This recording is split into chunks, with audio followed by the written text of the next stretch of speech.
truth no mind could understand. It tore through thought, it split the sky, and left us changed, but never why. A voice of ash, a world undone, where first contact had just begun. In shattered fields the warning came. We touched the past and lit the flame, a pattern etched in every age. We turn the key, we set the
Okay, we are live on the stream now.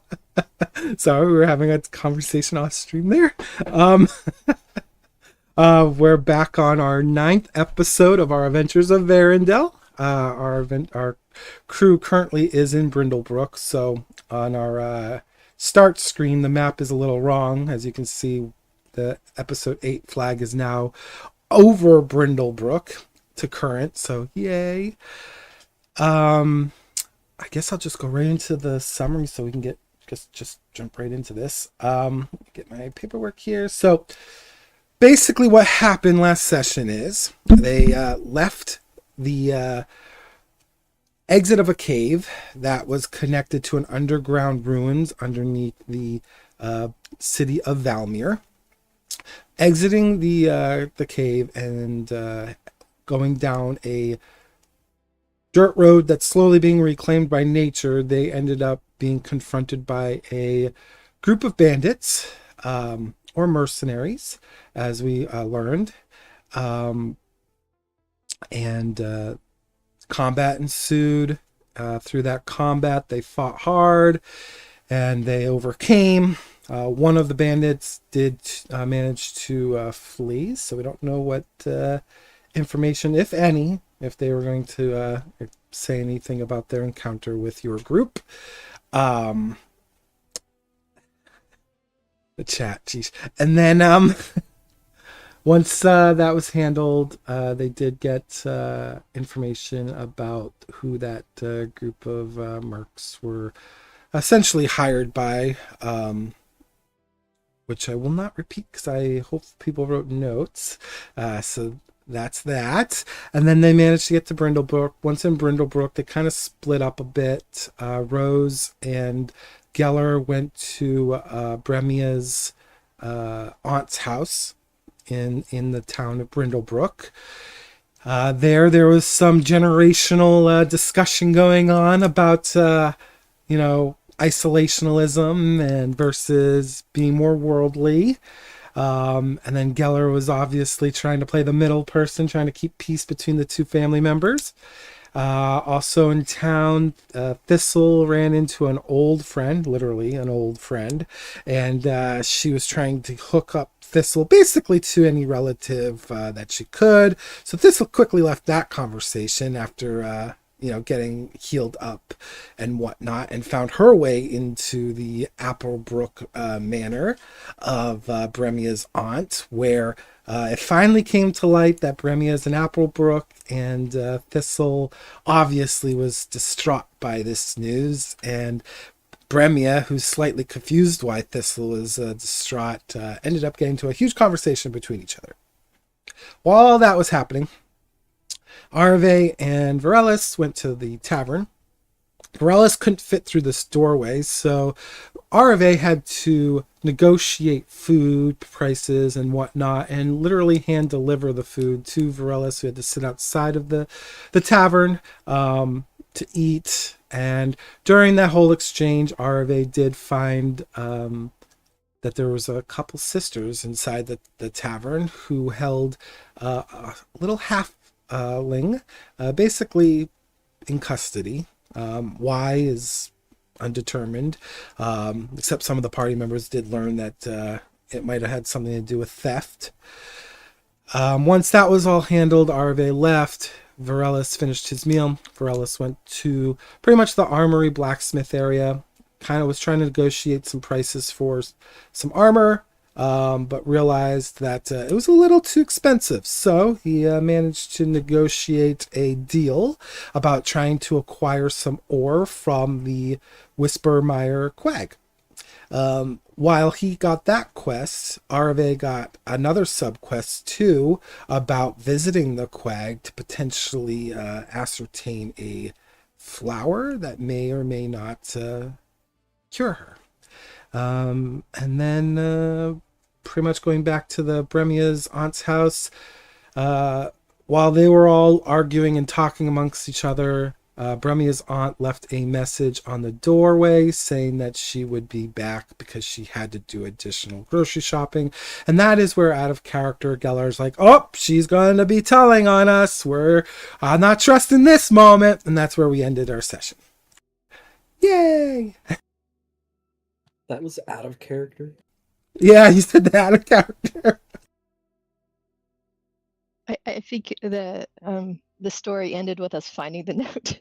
And out of character, we reacted to it. Yeah, you were like, uh-oh. Yep, the aunt's up to no good. We're cooked. We're cooked. Yep. Yeah, and pretty much the three of you, Bremia, Geller, and Thistle, don't know where Arve is. Thistle knows where pretty much everyone is except for Arve, because Varela stands out like a sore thumb. And I think Thistle's in the process of leaving Bremia and Geller in the house. Am I correct? Yeah, she just left. So she just went through the door when we ended. Cool. That's a very quick summary of everything that happened. Yay. So I think what we shall do is we'll say it is now becoming evening. The sun is starting to set. I guess we can pretty much start with Bremia and Geller at the aunt's house. The aunt hasn't returned yet, and you two are kind of in the house by yourself. I guess you guys can pick up where you left off. Well, as soon as Bremia sees this note, she's going to inform Geller via the mind link they have, and then run to the kitchen and start going through the cupboards and the storage to see, are they full? Is it full of groceries? Does she need groceries? And while she's doing this, kind of freaking out in her head to Geller, Geller's just sitting at the table eating his stew while she's going crazy around it. Like, so her mental messages aren't really helpful. It's more of a kind of repeating, she went to get groceries, but not really expanding on what they should do or why that's concerning. Should we not trust her? I don't know anymore. I mean, you said you use magic, and then she said she doesn't like that, and then she left. So does she need groceries? That's what I'm trying to figure out. I mean, does this look like enough groceries for a halfling woman? I mean, is she running low? Is it, if she has plenty of groceries, then maybe she's not getting groceries. She could very well just be getting a few things. We don't know. Our best course of action, if you don't trust her, would probably be best to see if there's a way we can observe her before her return. I mean, we can look out the window. Do you have another way of observing her that you didn't tell me about? Let me check my spell book.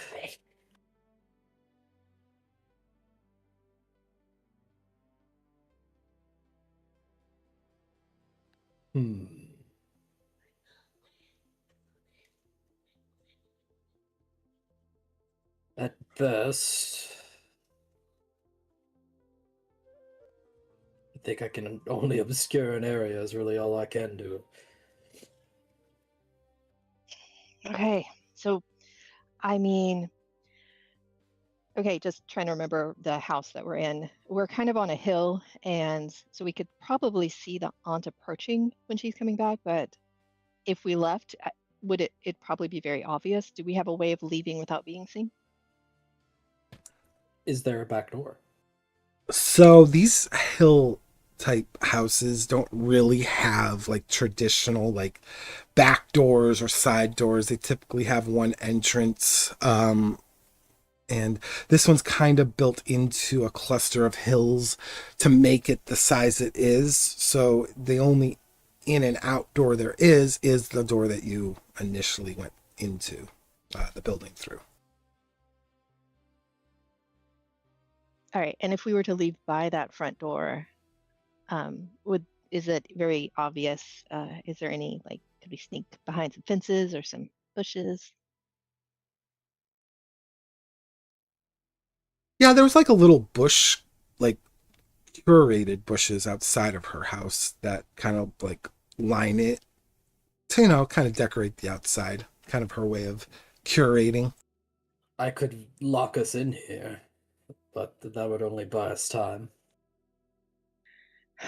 Well, let's save that as a last resort. I mean, if, I don't know, she comes up the hill with a couple of sisters, I think that might be a good idea. Um, what about your portal? You jumped up to the top of that tower. Like, can you portal out of the house to somewhere?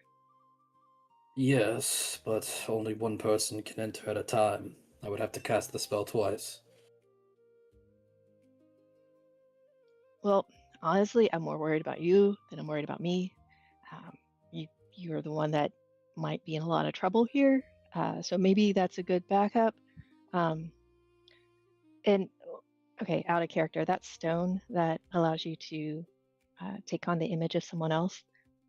Can you store an image there, or do you have to use it immediately as you're seeing? Like, could you see a person and store that image, or do you have to use it as you're seeing the person?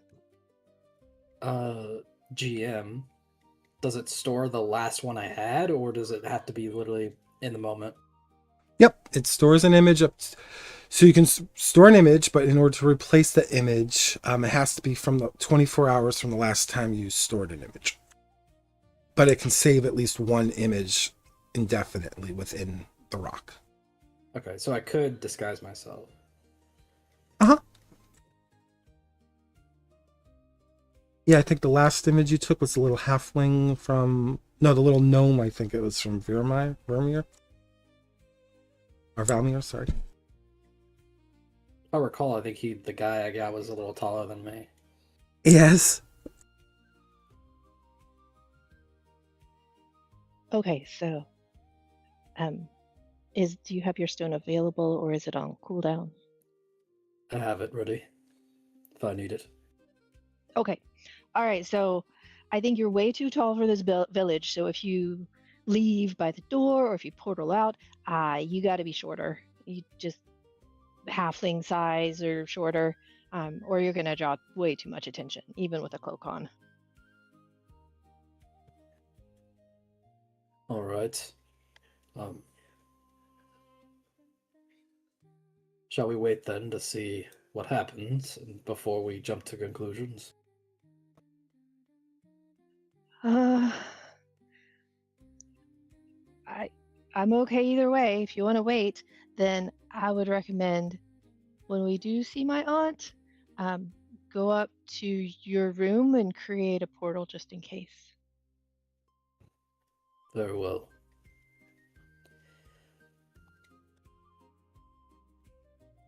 And I guess I'll just settle in, but still try to be on guard, checking the window every now and then.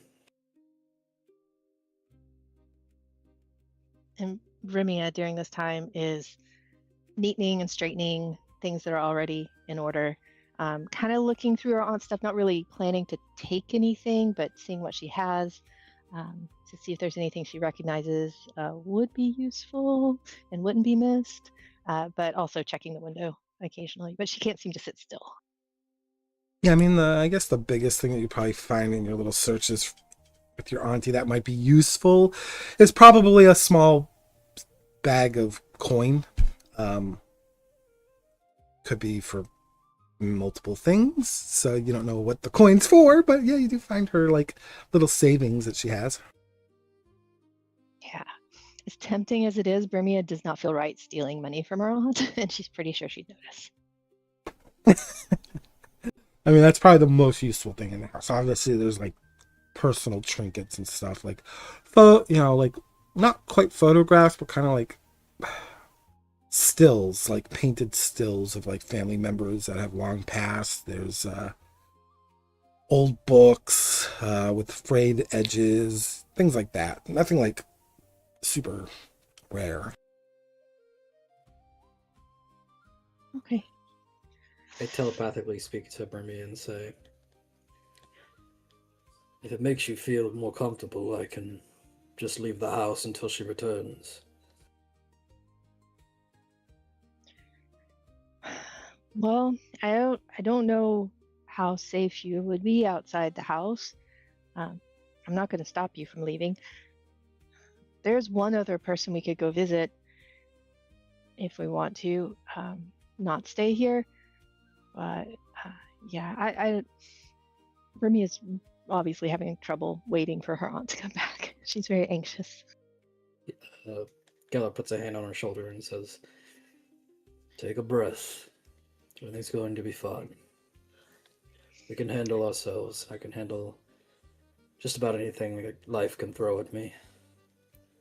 I'm going to go outside. When she returns, I will return. In the meantime, tell her I just went out to take a walk." Okay. She takes a deep breath. Okay, but don't blow anything up while you're out there, and try not to blow up my aunt, and try not to get caught, and don't run into any sisters, and just be careful. Blow up your aunt. Who do you think I am? Well, I mean, you just said you could handle yourself, and the way you handle yourself is with fireballs. So it's a logical conclusion. Can your aunt sling fireballs? No, she doesn't have any magic. She's not gonna do that. But I mean, I don't know. I don't think so. Regardless, I will be careful.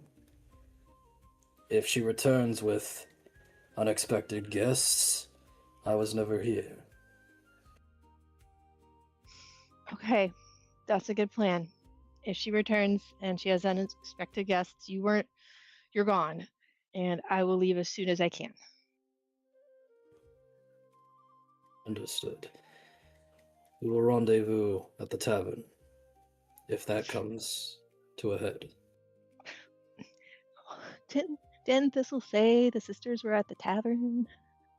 Well, if they're here, then they're not there. But there's more than one of them.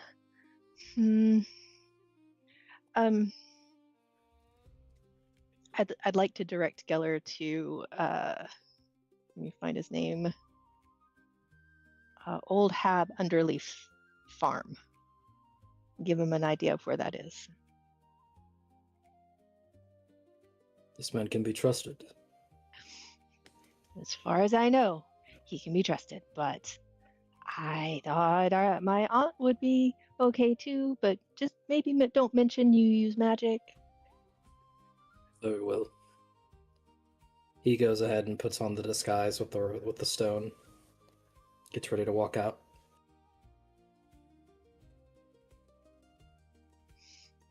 Remia just nods a couple times and continues kind of running around frantically and not able to really calm down or sit down, but yeah, just lets him go. Okay. Is there anything else you want to say, Geller, before I transition? He's just going to watch her for a moment. Sort of make a groaning sound as he's put her in this kind of situation. Then take his step out the door. So you guys had that conversation. We'll pan over to Thistle, who left your auntie's house probably a bit ago now. Thistle, as you're walking through town, tell me what kind of direction you're going in. She's going off this big hill, and she's heading back into town, and I think she's mumbling a little bit to herself about them dang apple brooks. And while she's looking around, she's trying to see if she can spot Arve or Vaeryndel, because she wants to kind of get with them. But other than that, she's just heading into town because she kind of stepped out of town, I'd imagine, to go up to this big house. Okay. And go ahead and just kind of make a quick instincts roll for me. Higher the better for you. No hard DC or anything.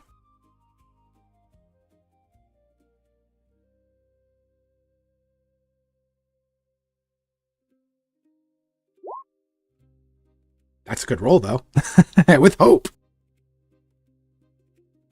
Thankfully, you're not too distracted as you're walking through town. The center of town is where the tavern is. And if you're heading into the heart of the town, you're heading towards that direction.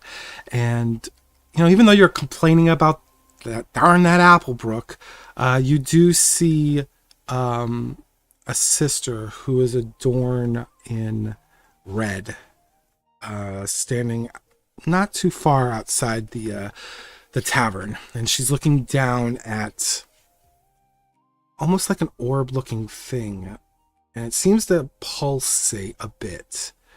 And she just keeps looking up and down from it like she's surveying the area. She's trying to decipher the information from this object. Thistle's she's gonna continue on her path, but she's also gonna kind of like instinctively kind of like, I guess like, because she's a small halfling, she's gonna kind of like she moves because I still imagine there's good traffic. She just kind of gets behind people that are larger than her. Go ahead and do another roll for me here, Miss Thistle. Can you do a finesse roll for me?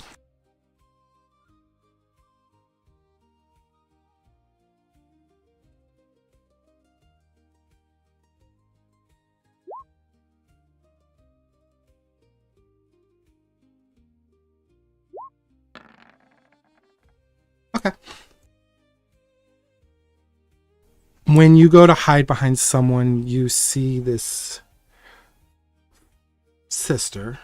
She's got her hair kind of tied back in this very like elegant hairstyle. It's not just like a single braid, but it's like interwoven into like this tapestry of like metallic looking ribbon that is woven in between like where the braids are, and it all matches her entire outfit. They're like reds, but like different shades of red to add like depth to the stylization that she has, but it's all like pulled back so it's not in her way.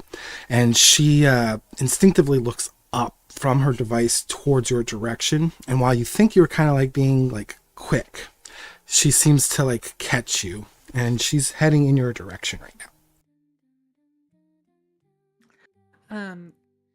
Thistle's going to, because she still has, I don't think I've mentioned it, but she did call her familiar out before, her bird. So I think what she's going to do is call her bird down, and it's just going to have it sit on her kind of, her shoulder. And she's going to, I think what she's going to do is she's going to try to find a little place to sit close to where she is and just take a seat with her bird there. And she's not really gonna do anything else. She's just gonna be there like looking at her bird sitting here on the side of the street. Yeah, while you're sitting there, the sister does approach, and you hear her say, as she's kind of like putting that device a little closer to her chest, she's not like putting it away, but she's keeping it at the ready, but she doesn't like hold it out to you or anything. And she gives you like an almost stern expression upon her face, but it's not, her brow doesn't show like there's deep contemplation going on. And you hear, and she just says to you, I don't recall having seen you in these parts. Not during any of the sanctioned visitations we have come to recently. In this rather quaint settlement, tell me, have you observed any of our sisters of my order in the recent days? We're looking for one of our own who had visited this region not too long ago. Thistle's gonna look up at this sister and kind of scrunch her nose a little bit, and she's just gonna say, I'm sorry, ma'am. I'm not sure what you're talking about. I'm here visiting some family, and hoping to get some groceries. You see, I'm from the near Quag. I'm a Bramblefoot, as you might recall, or might know. Us Bramblefoots are known for our ventures into the Quag. But no, I haven't been here that long to know about your sisterliness, other than you do look like a sister with those robes and sorts and your fancy hairdo. As you can see, my hair, and she kind of goes to like fuss with her hair. I don't got nothing fancy. I mean, I just kind of let nature do its thing. Though I would like to know who does your hair. It is quite fancy. And she just kind of starts to ramble on. and then kind of raises her bird up in the air and lets it fly back off. And she says, yeah, but I don't know nothing about no sisters out here again. I'm just a simple bramblefoot out here getting some stuff at Brindlebrook. Yeah, she more or less casually just, you see her like look back at the stone. And then she gives you a glance with her eyes. It's not a cold glance. It's more of just it's kind of like a bluffing glance. Like you're not sure what she's thinking behind her expression towards you. And she goes, well, I can't claim any familiarity with any bramblefoots. If they are known to this region, then they've not entered any circle of knowledge that I am quite aware of. However, I sense that you are gifted with certain arcane arts. And she looks back at her stone and looks back at you. And from our gathering of intel, there are others amongst this town that have entered recently that are also gifted with such arts. I find it interesting that they all seem to have entered this region relatively at the same time. Do you know where these other individuals are? Perhaps they can answer my questions. She just kind of looks with a blank stare to this lady and is like, special arts? I mean, I'm not sure, ma'am. I mean, I guess you could call me special. I got my friend up there that just flew off, and I mean, I can make a little plant breathe a little bit better, but that just comes down to some good old soil. And oh well, I could tell you about my friend Shroomy, and I could also tell you about my best friend Tadpole. But they live in the Quag, not out here. So unfortunately, ma'am, I'm not quite sure who you're looking for. She gives you a look. She goes, do you mind if I sit down next to you? I mean, I'm not going to stop you. This ain't my street. I don't own it. Okay.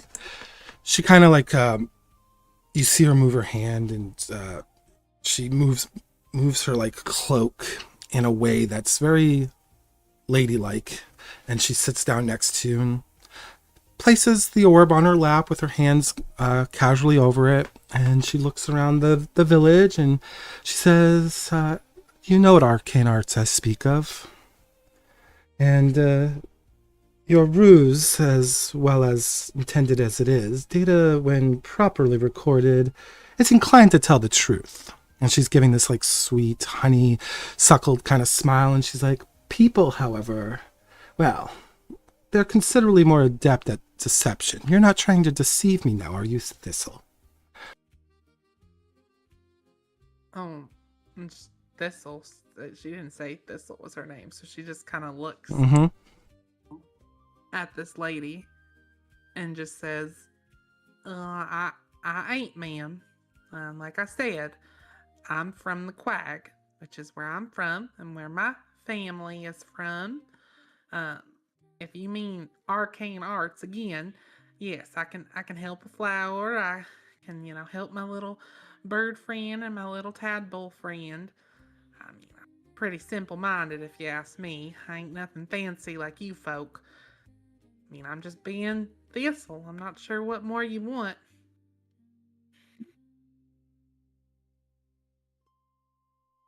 She, playfully, you see her bring her fingers up to her hair, and she's not like combing her fingers through her hair, but she intentionally like touches one of her ears, and you notice instead of like there's earrings there, but you also see something that's like cupped behind her ear itself. It doesn't look like traditional like earwear. You actually have never seen anything quite like it, but it does have like a faint glow to it, like the pulse of like a conversation of heartbeats are going through it. Like something's going on there as she's talking. She's like, well, I know you aren't a complicated thinker, but with that said, We do know, at least empirically saying so, you did come here with some companions. All I want to do is speak with them, see if we can find out some information about our sister, and if we can't, we'll leave you alone. I think that's a simple request. And This'll nod. She's like, well, ma'am, like I said, I got my friend, and then she just kind of points up to the bird that flew off. I don't really have a great name for my friend, but you're welcome to try to speak with him. And then she also gestures like toward out of the village, and she says, I did come here with a companion. I like to call him my knight in shining armor, but I haven't seen him around. He's a knight of some sort, and he got all the armors and things and the crests and fanciness. But yeah, I mean, yeah, I came here with some companions, as you can see. I ain't trying to fib to you. I'm trying to tell you how it is. So, oh wow, you got some mighty fine jewelry, though. I must say, I might not be much for jewels myself, and she just gestures to some of the leaves and the flowers that she has on her, but she's just continues to, but if I say so myself, I might just want one of those, and she just kind of chuckles to herself. She politely listens to you. She doesn't actually go to interrupt you even when you're rambling, and she just keeps like this soft smile on her face, which almost seems out of place, as if she's trying to put on a mask. And she just opens up her other hand and lifts up the device that was on her lap, and she goes, do you know what a veil trace sigil is? This'll just shakes her head. No, ma'am, I ain't much for them fancy tools and objects. I just work with nature, as you see. Okay, and do you know what the color of my robes signify?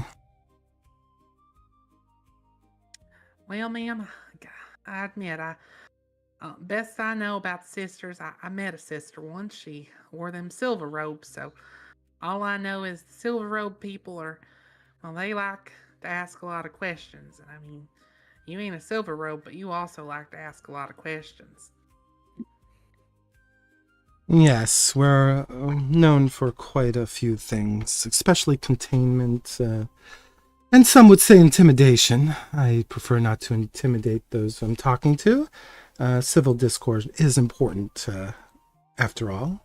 But this device here tells me who, within a certain radius, is gifted with particular arcane arts. And I know there are at least 4, maybe 5 of you in this town that just came through. It piqued my interest when we saw one of your, what we assume one of your friends, at the tavern, sitting there at the bar.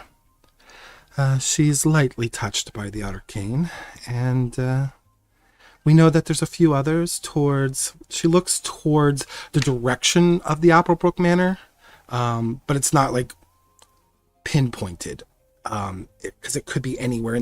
She's like, and we know there's a few more over in that direction. She looks at the device again, and she looks back to you, and I know I'm sitting next to one, as you said, with your little bird and your little talks of flowery design, that you're touched by the arcane. Coincidences don't exist in my line of work, Miss Bramblefoot. So, do you mind introducing me to some of your friends? I would more than welcome your accompaniment, and it would simply just be me. My other sisters are preoccupied with another task. Thistle's gonna kind of straighten herself up a little bit, and she's just gonna look to this lady and say, well, ma'am, again, I think you actually been mighty kind, mighty respectful, not nearly as intimidating as you might intend to be. I admit it's hard to intimidate a person like me. I keep rather simple. Um, she just kind of looks down the way toward the areas she gestured, and she's like, well, I'll tell you right now. I know up the way you got a lot of goings on, lots of places in the town, lots of people.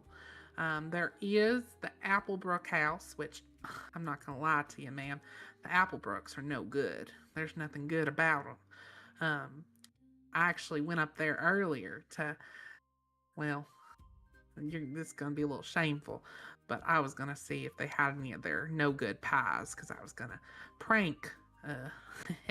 I was going to prank my knight in shining armor, but I went up there and nobody was home.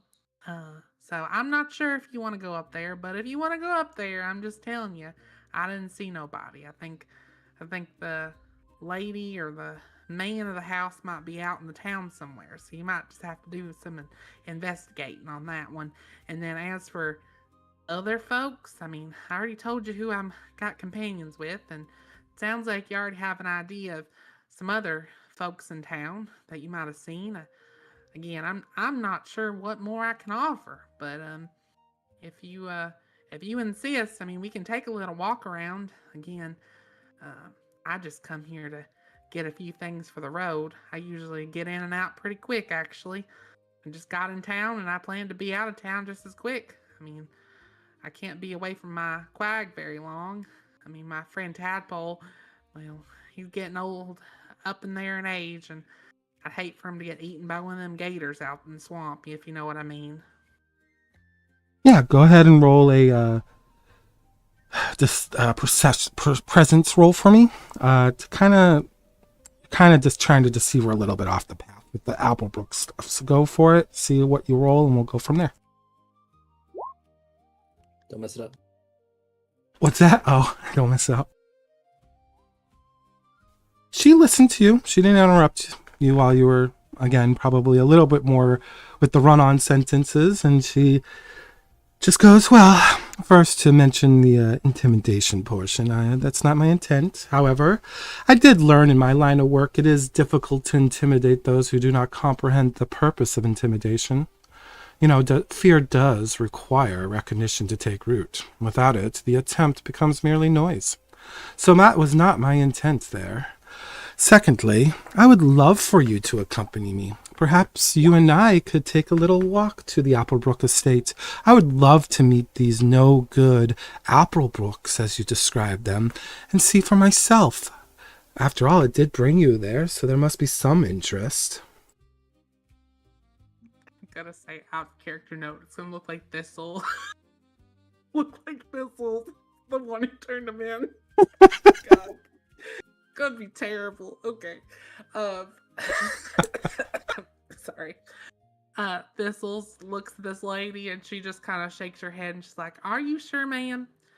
I mean, I know you probably haven't been here very long, but there's a lot better places to check out than the good dang old Applebrooks. I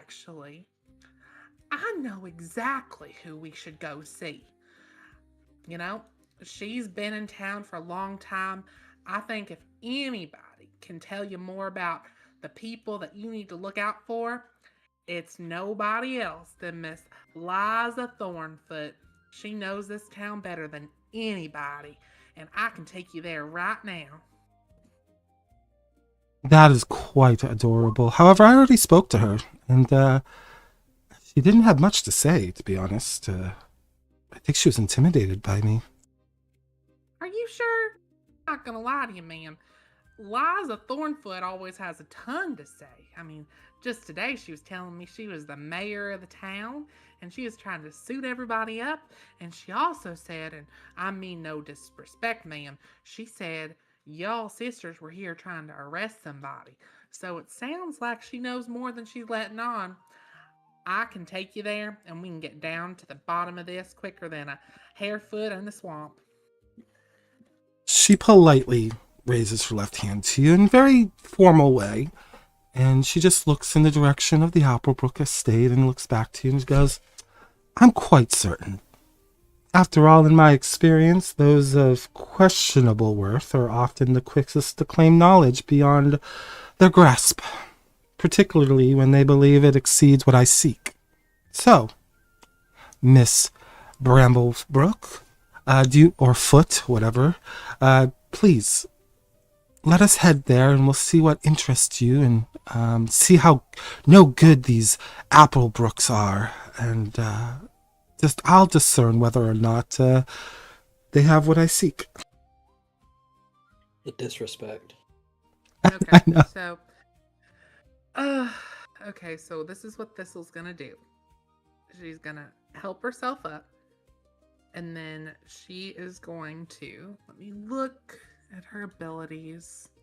She's gonna start a war in the middle of town. It was in fact Thistle that casted Fireball first. If she had that. Okay. Let me see. Okay. I'm going to make a spell cast roll to see if she can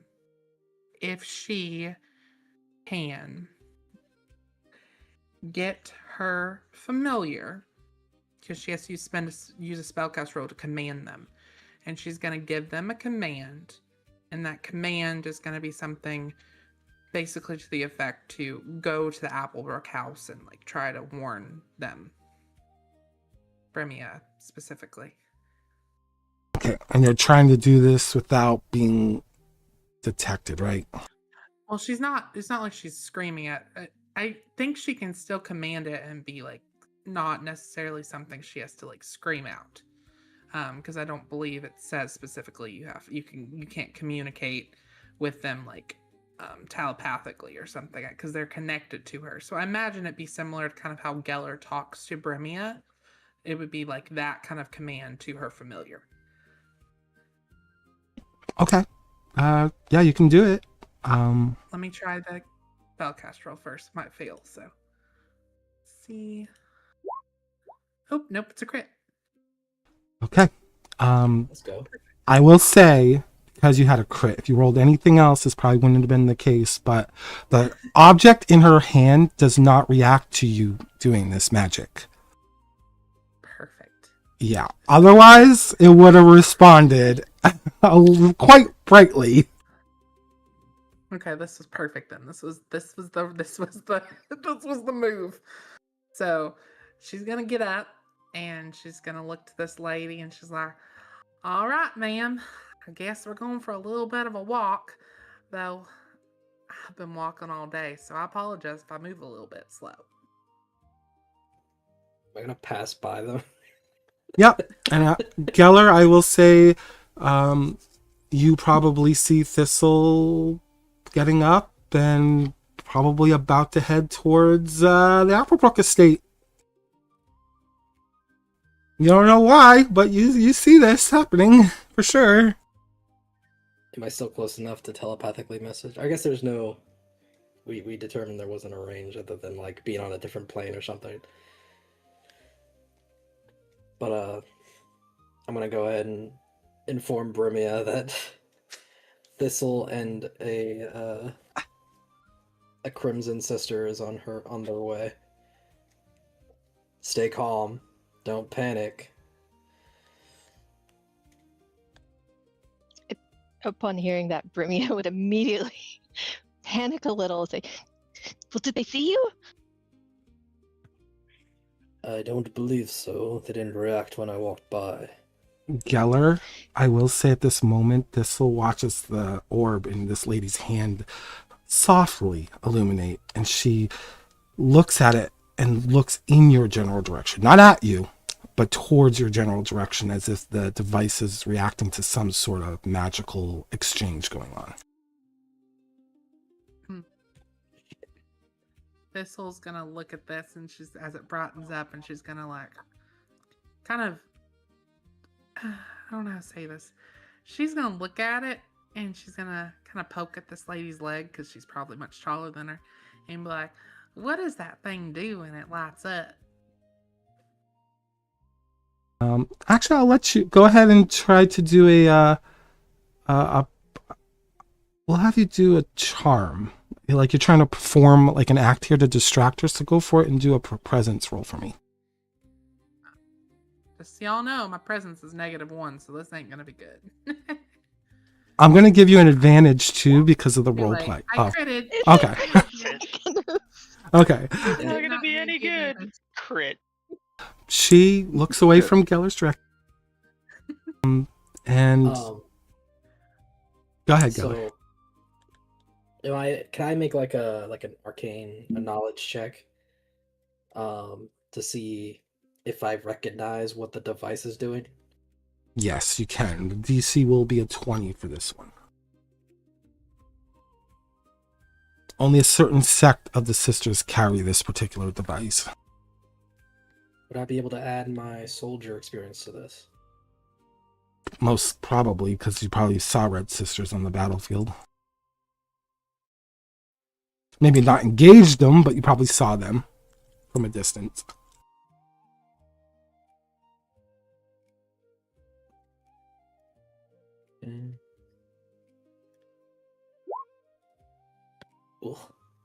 You have no idea. But I will say you associate her looking in your direction the moment you were talking. So she didn't like look directly at you, but the fact that this sister looked in your direction while you were communicating to Bremia probably at least was enough for you to like understand that she has awareness beyond what she should be capable of. Out of character question. Is Geller coming from the direction where Varellus No. had been standing? Because Hervé, I know, had been trying to catch up with him. Nope. Okay. Come from the Applebrook home. So the opposite direction. Got it.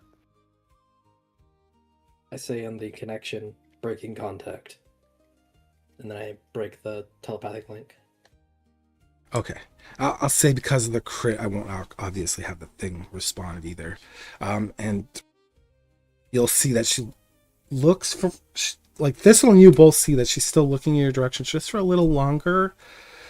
But then the poking gets to her enough where she like looks at Thistle with more of a really kind of expression. And she's like, as I told you, it simply lets us know when people or things are within the vicinity of us that have arcane gifts. And that's all you need to know. Well, yeah, you did. Apologies, ma'am. You did tell me that. And she just kind of chuckles a little bit. Like I said, I'm simple-minded.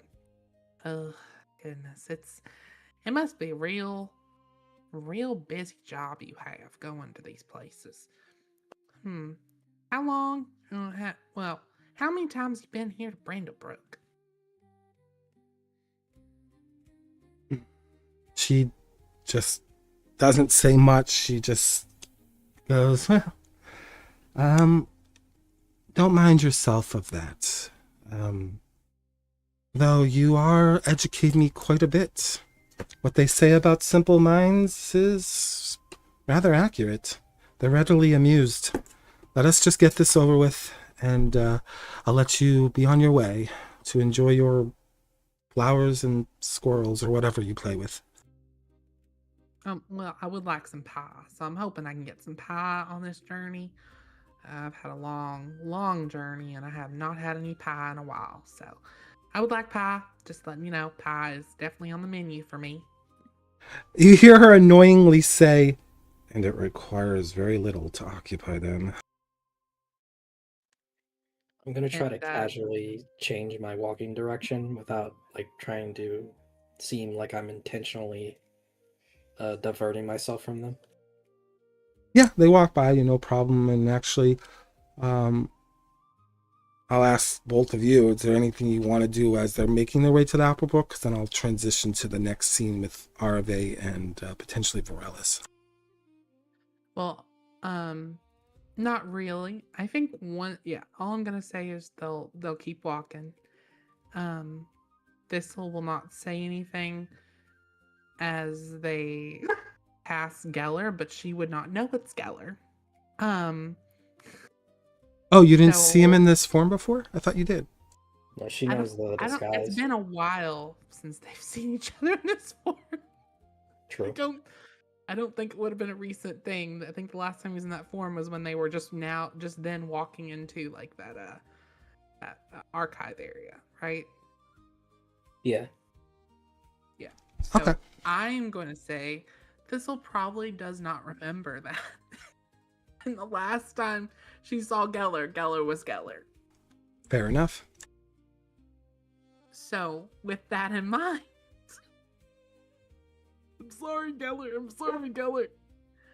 I'm gonna give it like she doesn't immediately say it, but she's still trying to stall. She's actually thinking she's helping Geller and Brimia. So probably, they pass this gnome, this rather good-sized gnome, and Thistle keeps walking a little bit, and then after a moment, she's like, "Oh, a gnome in Brindlebrook. You don't see that every day." And then that's all she says. Beat a sweat on the other side of my head. The sister goes, "That is a very good point." And she looks back towards Geller, and she looks back towards you and goes, "I'll have to make sure I talk to him before they leave." You should definitely talk to everybody and anybody. Are you sure you don't want to meet Miss Thornfoot again? I swear she's got some good information. She doesn't say anything. She just motions with her free hand to please keep proceeding. All right. And she just keeps going. I did want to make a side note. I know we'll get to it, but her familiar would have obviously been directed to go to the Applebrook house, and just so we know, like when it gets there, it's just going to be pecking at the windows, trying to find Brimia. Brimia, when she gets the message from Geller, would immediately prepare to leave. She would make sure everything was undisturbed, nothing was obvious that she was there, take the note from her aunt and bring it with her so it's not easily findable. And then she would head out as well. I'm not sure if she would get all that done before the hawk got there, but if the hawk arrived, she would just kind of nod and shoo it, tell it to go on. And then she would head toward the farmer's place and try to take like back roads, like around the outskirts of town to get there. Okay, since they're heading directly towards your estate, I'm going to actually have you roll a hide check for me. Because this lady is looking in the direction of your estate. Can I see them? Oh yeah, when you look out the window and stuff, you see like little Thistle. You cannot miss Thistle. I'm sorry. She could be in a crowd of tall humans, and that red hair of hers would stick out like a sore thumb. Like you can see her coming your direction. Okay, A so ginger bush. Okay, if that's it, and just to make sure, Geller, you didn't put a portal anywhere, did you? No. Okay, so if that's the case, then she wouldn't try to leave because she'd worry that would look more guilty. Yeah, you'd probably notice the sister too, because her garment is very elaborate. But Thistle, like, she stands out no matter where you are. So. Easy to identify Thistle. You're like, oh shit, that little Thistle's bringing a sister to me. What the hell? Once Geller's pretty far past him, he's just gonna duck into a little side area, put himself against one of the walls, and just breathe. Kind of watch it go on.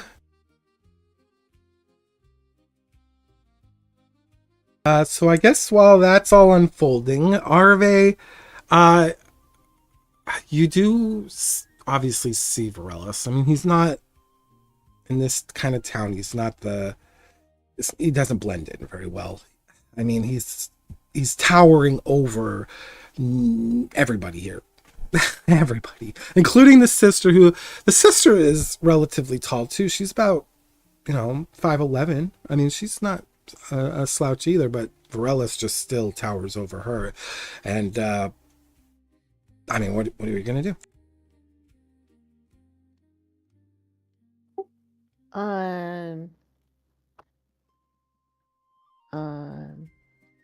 Well, she's gonna catch up to him, and I'm trying to remember why she was chasing after him. She was going to tell him something. I believe she was going to warn him about the sisters being in town before she went to try to find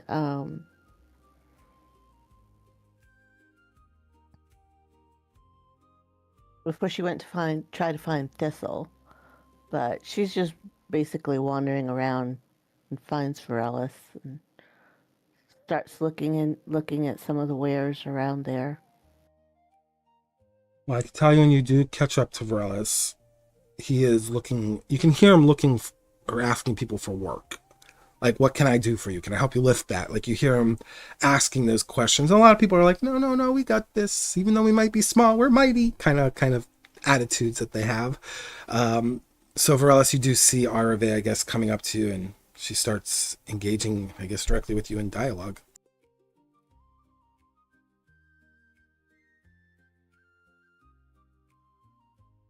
Hello. Hi, Varellis. I don't know if you happen to see inside the tavern, but this town has company. We heard I heard a little bit about them coming here, but there's a bunch of sisters here. I don't know what they were up to, but they're at the tavern, so we might want to be a bit careful. She's speaking soft, but she has to be up on her tippy toes. She's only 5 feet tall. So she's up on her tippy toes trying to talk to him softly without drawing a lot of attention. Do you need anything from me? It's not like I can hide.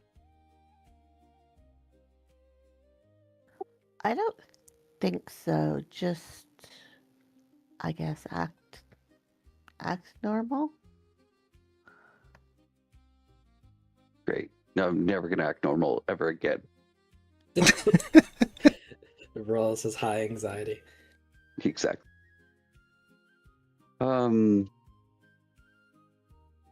I don't think they're going to mess with me. So I'm going to continue to look for work, trying to find us more coin.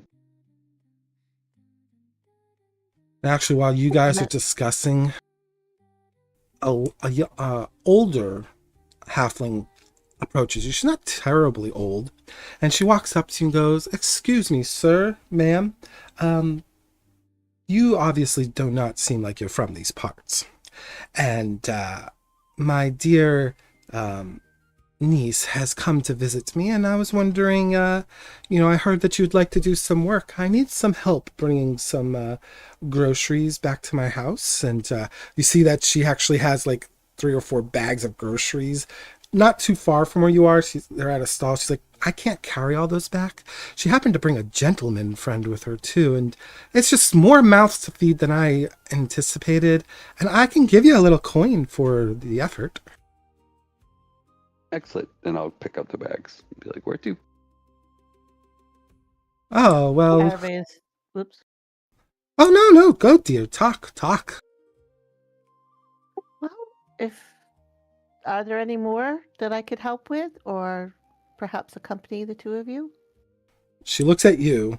She looks at Varellis, and she's like, "I think he's got it, dear." You can stay with. And I'll start stepping off to where she's going. Okay. She's like, "I appreciate it. You know how family is. Sometimes they drop by without a word, and you suddenly find yourself without enough food." Out of character, you can't really forward unless you're sending letters to people. Well, she's just saying. People would never know. People would never know you're coming. There's no phone. Right. She could have gotten a letter or something. So family just drops by. In the Swamp Express. She's like, "Well, I appreciate it. And, let us get going." And she starts actually bringing you both towards, the northwest section of this town. And actually, if you look ahead, quite ahead, you see Little Thistle, Bramblefoot, and she's walking side by side with a sister in red. And she seems to be trying to converse with the sister, but at that moment you see the sister just kind of raise her hand in motion towards the house.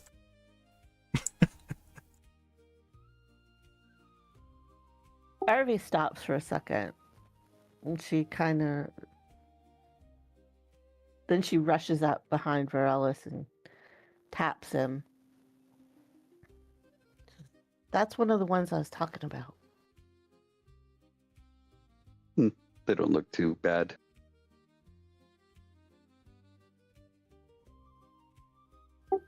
Okay. Huh, wonder why his sister's going to my house. And she wasn't there when Thistle was at the house. She was making the bed, so she never even saw Thistle enter the house. So she's like, oh my god, I have to go tell my niece that she's in trouble.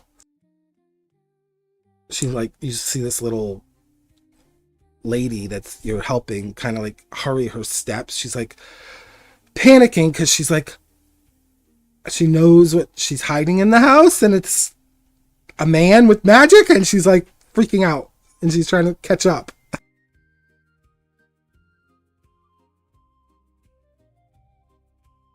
Arve will pick up her steps, but then she'll sort of catch on to the fact that it was her niece. And she'll ask the lady her name while they're moving quickly. I had no time for that. My family's in trouble. And she just keeps walking really fast.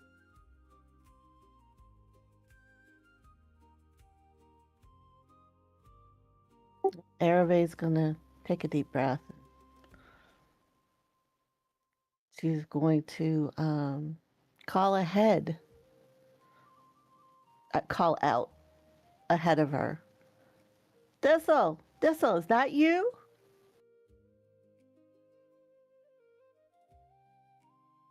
I'll let you decide if you want to answer Thistle or not.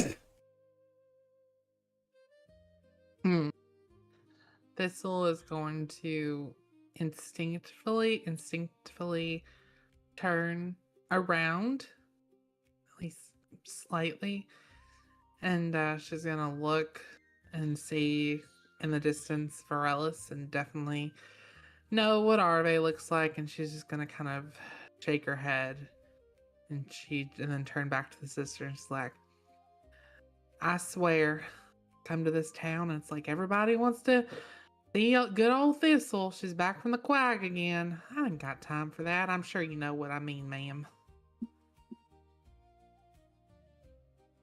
He simply nods and continues walking forward. And obviously the yelling in the background's happening, but the sister doesn't, at the moment, seem too interested in it because you're in a backwoods town as far as she's concerned, so there's always a lot of noise. So she goes, yes, let's just get this done so I can continue my investigation.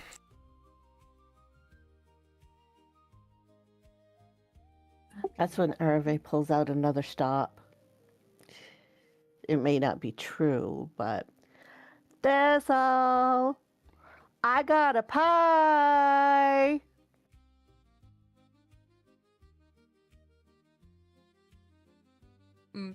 Thistle's just shaking her head as she goes. She's like, these damn tools just won't leave me alone. And she's gonna kind of yell back and she's gonna be like, lady, I ain't got time for your pies. I need to help this red lady find the Brindlebrooks. And then she's just gonna turn back. Okay, Arve just shakes her head at that point and looks up at Vaeryndel and shrugs and says, well, I tried. You tried what? Distraction. Distracting who? Thistle, apparently. She points up ahead to Thistle and the red sister. I was trying to distract them. I think you distracted Thistle. But I think if you're going to go for a distraction, if you wish to make that happen and we need to guide her away, let me know. Well, this lady would like to get to her niece and her friend, male friend. And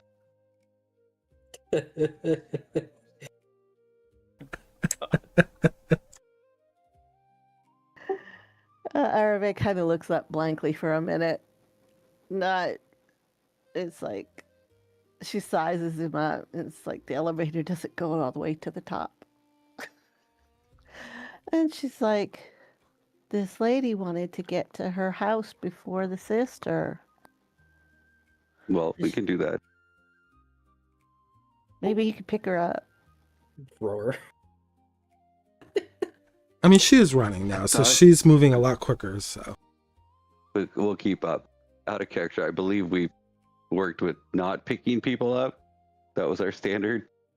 Oh yeah, that's where we started. Oh, yeah. I don't know. Thistle doesn't mind being picked up. Just saying. Oh my god. It's not by the Thistle britches. right now is very annoyed. Thistle very annoyed right now.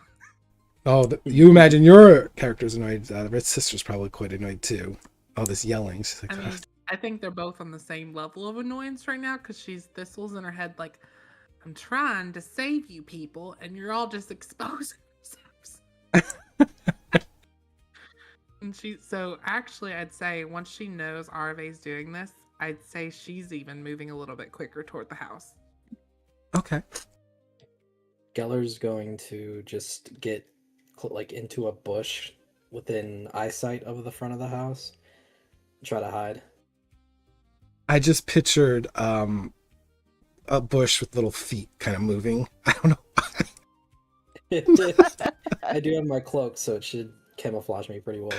Yeah, so I'll let you roll stealth with advantage.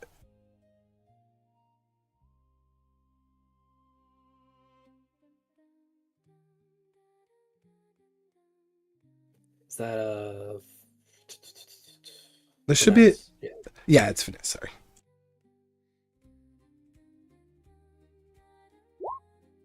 Perfect. And because she's not even looking your way, you definitely are sneaky sneak. Very well. Oh, hold on. I got something. My strange pattern is 11, so gain a hope or clear a stress. Oh, that's cool. So, like a racial ability or something? It's class ability. Nice.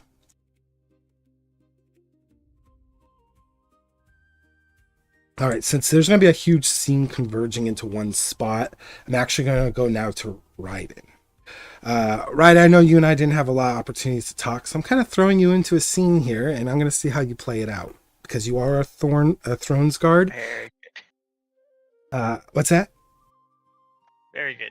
Yeah, this will make sense to you, though. After everything that transpired, and you know your lord that you've served for a long time very well, you diverged from the group, and you actually went to try to intercept the carriage that you had a depiction of. But when you went to go intercept it, you found that your lord was already waiting there for you, as if he was anticipating your arrival. And flanking him would be 3 sisters, 2 in silver and 1 in gold. And as you approached him, so you're kind of on the road, closest to the edge of the forest, next to that river, but you're not quite near Celestial. You're like right at the edge of that intersection right there. So, Okay. and as you approach, he goes, Sir Ryden, it is a pleasure to see you again. I hope all is well. This is Garen, by the way, the general. He'll nod curtly and say as well as could be. Well then, Sir Ryden, I'll have it plain. He kind of has this like rigid stance, and he puts his hands behind his back. The sisters they're standing off to the side, but they're in quiet observation. And he goes, I heard that you have spoken with the emissary from the archives. That's all fine and well, but I don't put stock in second-hand whispers dressed up as certainty. Tell me exactly what you were told, what you saw, and what you whispered at this place called Hearthvale. And tell me what transpired in the archives that, well, I heard some dreaded news that you were with some vagrants. I would like some clarification on this, so I can go into my meetings in Celestra with a bit more armed than I feel now.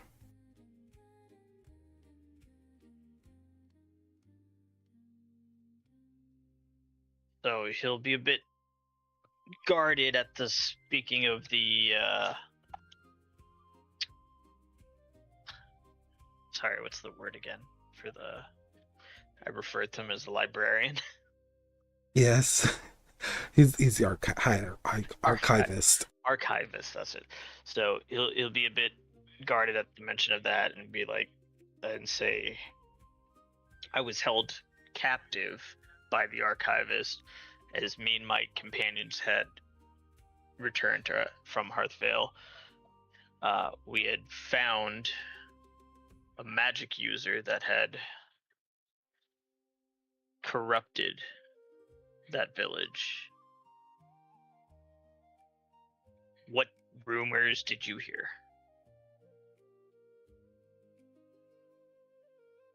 Yeah, the general usually is a very direct, very forward individual, but you see him looking back towards the sister in the gold first, and then he looks back to you. And he doesn't answer you directly. Instead, he goes, you were held captive. Kind of gives this slow nod as if he was trying to, determine the knowledge that you were telling him. And he goes, and you're telling me a magic user, corrupted, had taken hold of Hearthvale? I'm assuming the past tense means that they were taken care of? They were part of the reason why myself and my companions were captive. And I say captive, it seemed to take a turn that direction once they recognized my standing in allegiance. He turns to the sisters, goes, sisters, I need a moment with my throne's guard. If you'll excuse us for a second. The sisters seem a little guarded with this suggestion from the High General, but this general has a very large shield around himself in the forms of his reputation on this continent, so they allow him to do this. And he pulls you to the side, and he goes, Raiden, I'm going to be frank with you.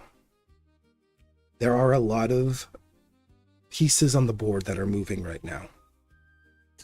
I wish I could help you. At minimal, I can at least clear your name. But as for your friends, it would do you some service to just turn them in. Clear your slate of all this mess and return back to where you were stationed. We can look past all these minute details later and discern truth from fiction, but I just can't add more complications to my plate. This road, leads to Celestra. You think politics are dangerous in Valmir. Politics are even more dangerous in Celestra because there is power behind the words. Literal power. I'm already at wit's end. So this is my suggestion to you. Find your friends or these allies of yours and tell them just to come in peacefully. And I will do what I can to shield them. But it's more important that you clear your name. You are part of our household, and it's important that I keep it that way. General, with all due respect, you know my worth. You know my moral compass. For me to cast aside people that I fought alongside with. You really see that in me? His expression hardens for a bit. He straightens up and goes, I have not forgotten. But everything you were forged by has been forged by those who took you in. I didn't raise you to blindly follow. I didn't raise you to adhere to a compass that is skewed. I raised you to stand. He then interrupts him and goes, and yet you ask this of me. Well, you're going to let me finish, boy. I'm asking this of you because I need this of you. I don't ask much of you. I gave you the world, and I'm willing to continue giving you the world. And I can't protect you or your friends if they continue unmarred by the laws and systems that we have in place that keep the peace on this fragile continent of ours. There is a lot more at play here than just simply honor. If you understood what I was up against, you wouldn't question me.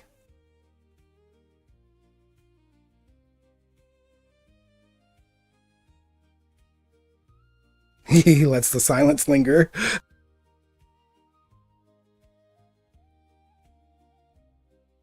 I will not turn them in, but I will join them in any audience you wish to speak with them. Their fate will be the same as mine. He looks disappointed. It's not a man of anger. It's not like he's upset with your decision. Like, there's a part of his expression that shows that he respects your choice, but there's also a part of his expression that shows disappointment. And he says, well, my son had the archives at the time. Thankfully cut off their emissary before she got to my house, and told me, at least from his perspective, what was going on. So I know that you're not telling me fallacies or lies, but understand this. While you're not under my protection, I cannot protect you from what will come. If you are caught with those vagrants, I don't even think our noble name can shield you from the justice of the sisters. Supposedly, your friends have something that they want. For what purpose? I don't know. And that's just a small fraction of the business I have to discuss with the sisters. But they are interested in your affairs. Just keep that in mind as you motion through these lands, that I'm trying the best I can to give you a means to find a way out of this.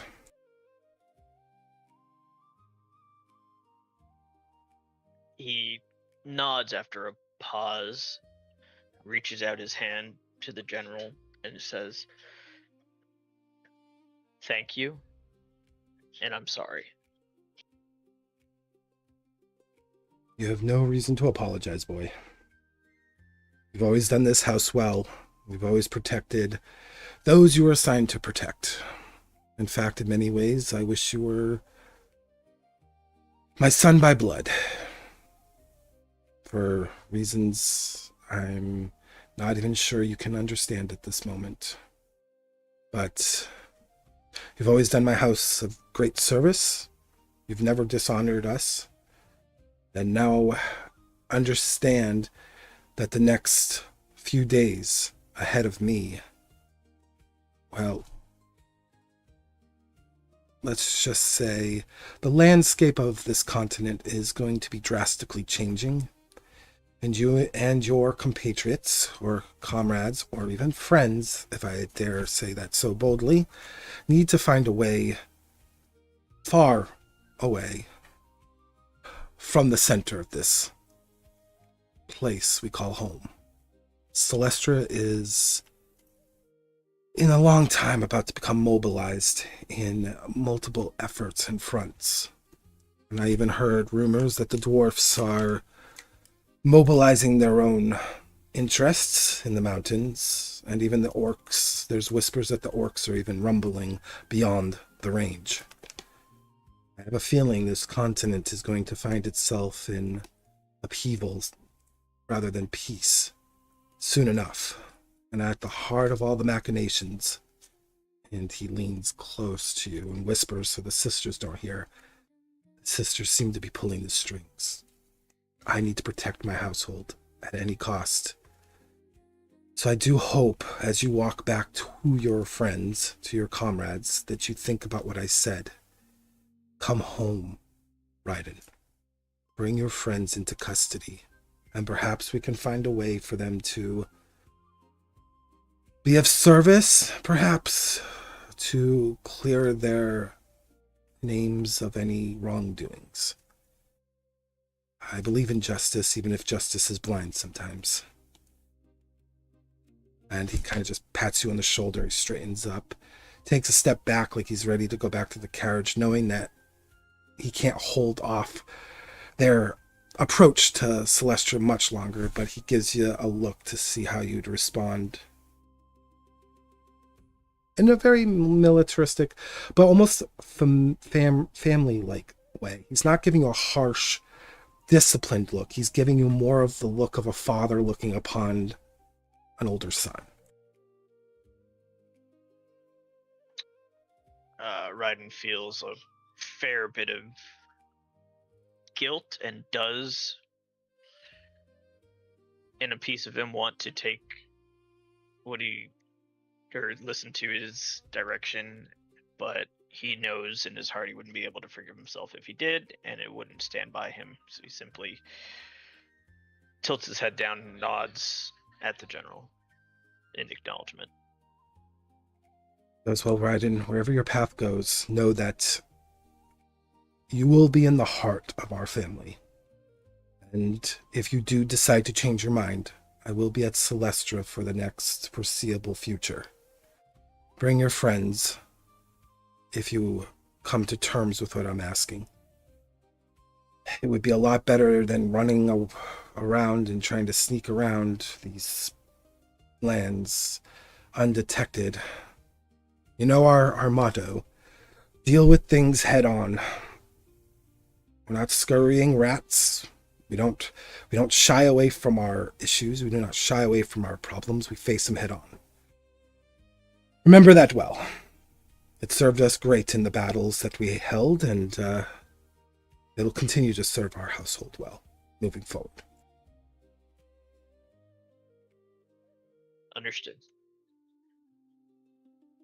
He gives you like a salute, not like the hand over the forehead kind of salute, but more of like he puts his closed fist over his heart and he gives you like a slight bow of his head kind of salute before looking up at you and then turning around back towards the carriage where the sisters are awaiting.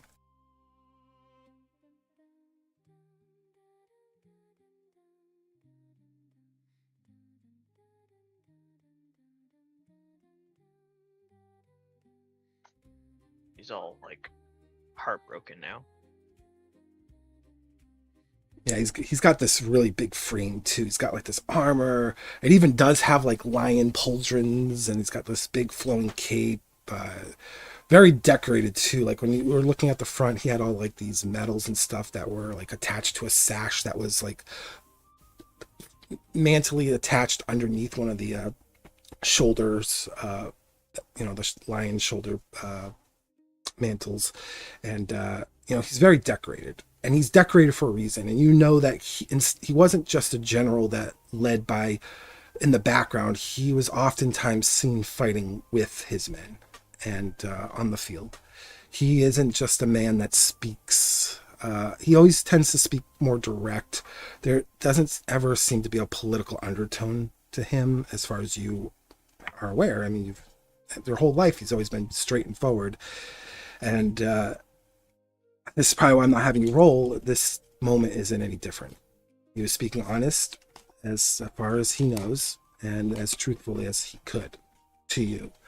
But with the sisters kind of lingering in the background, one of them looking in your direction as the general approaches, there's always that threat to the greater part of his dynasty, which is his family. And that's what he has to consider in this moment as his back turns to you. Yep. All right, so what are you going to do? Are you going to head back towards Brindlebrook, where you last saw your friends heading towards? Or are you going to follow the carriage? Or are you going to head back to Valmir? Or going to head towards the west? Where are you going to go as you stand there alone? He's going to weigh everything that's been said. He's going to look back from the direction that he was initially coming from, and then back at the general. And then he will take steps towards the general. Oh, towards the general. Okay.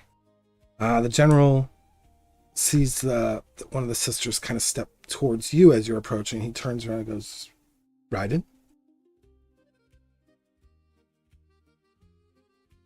I'll do it.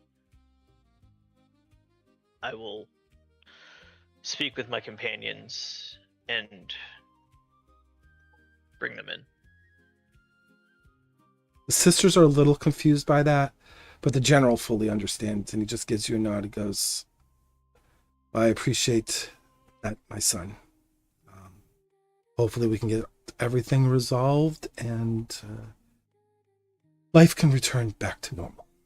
He gives you a nod again before getting into the carriage as the sisters kind of go one by one.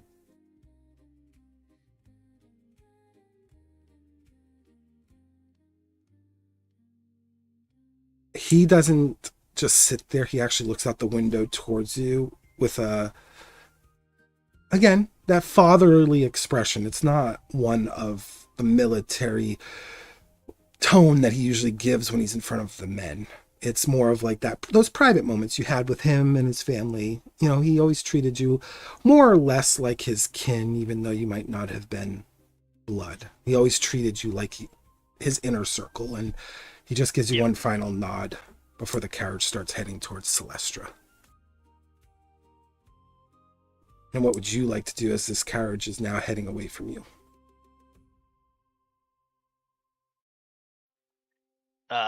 He'll, I guess, head back towards the town where the group was, kind of haphazardly spread out in.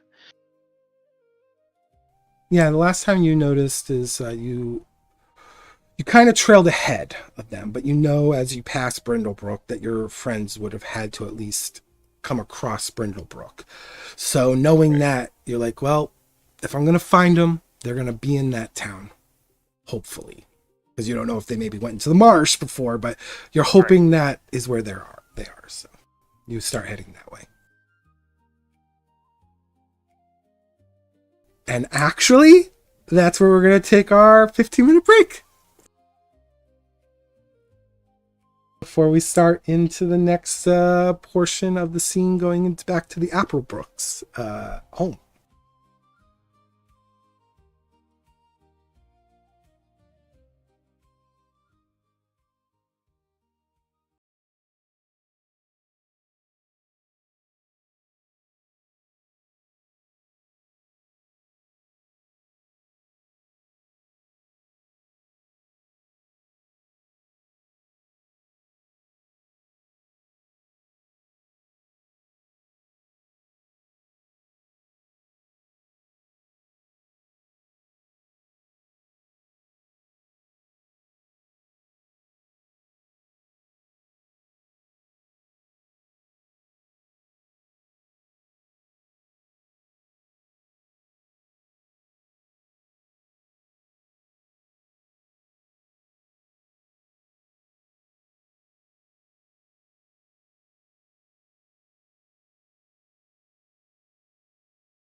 All right, we are back.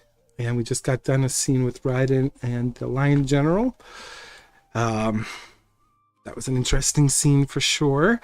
And now we're heading back towards the Brindlebrook estate, where pretty much the rest of the characters are kind of honing in on that lone state. Coming up behind Thistle and the sister very quickly, by the way. They're actually catching up to you, Thistle and the sister, is Varelis, Arve, Bremia's aunt, and Varelis with a bunch of groceries, obviously, in hand too. And there, you kind of just approach the door now at this point, Thistle, with the sister. She looks at you and goes, well, aren't you going to introduce me to your not-so-friend? Thistle kind of looks to her and she's like, listen, lady, I told you, I don't get along with the Applebrooks. And when I came here before, nobody was home. So, I'm just telling you outright. And then she goes up to the door and she gives it a few knocks. And she's like, hello, good old Applebrooks. Anyone home? I got a nice guest for you. Kind of sarcastic, and then just steps back and says, I don't think anyone's going to come to the door, to be honest, but we'll see. At this point, Brimi is she's not in the front of the house. When she saw them approaching close enough, she went to the back and up the stairs. So she'll call from kind of far away, just a minute, and then slowly make her way down to the door. Well, I guess somebody is home. She just kind of perks up at that and she's like, well, lady, you're going to meet a good old Applebrook. I hope you're excited. I sure ain't. And she just kind of huffs. So Brimi opens the door and looks up at the sister, looks over to Thistle, not really showing that she knows her, and then back up to the sister and says, well, my aunt's not here right now. Can I help you with something? Yes, I'm actually not looking for your aunt. I'm looking for you. And she looks down at the stone and she looks back to you and goes, before we get off on the wrong foot, though, allow me to introduce myself. I am Sister Vaeryndel. May I ask you just a few questions, and then I will be out of your hair. I guess so. I mean, it's kind of tight in here. We can just talk outside if that's okay. By all means. No, Thistle's going to speak up. Listen, Miss Applebrook, we came all this way. The least you can do is let us into your fine establishment, and we can secure this door so these loud people who've been screaming at me can't come in. She just kind of gives her a look. Okay, it's not my house, but if you want to come in, and she pulls the door wider and kind of steps aside, come on in. Thistle kind of pushes her way in. She's like, come on, let's close and secure that door so we don't get no rats in here or nothing. Your fancy house. Oh, okay. So Remia closes the door behind them, and is there a way to lock it? Oh, the sister, when she does enter, she enters like, her face is like, she can't wait till this is over. And she walks in. Yeah, there's a way to lock it. It's actually, instead of like the traditional like door lock, it has like a, you could put it's like a flat plank wood that you would put over it to secure it. It's right at the side of the door. So Remia will secure the door, unsure of why she's doing this, and then go and I'm assuming she'd take them to the kitchen. Yeah, I mean, you could take her to a room. You could take her wherever you want. Okay, Remia will take them to the kitchen. Well, would you like some tea or something? I mean, I'm sure I can find something here. No, that won't be necessary. There's no need for ceremony. Kind of speaks up. Thistle kind of speaks up and she's like, yes, I would like some tea and I want one of your pies. I'd like 3 pies made before I leave, to be honest. And she just kind of looks around and looks at the sister and says, they at least got to give us some hospitality here, if you know what I mean. She looks to you, Brem, and goes, there's no need for ceremony with me. Romeo looks at the sister and looks at this. No. This person's right. We have to be hospitable here. It is only the right thing to do when you have guests. So let me start the water to boil.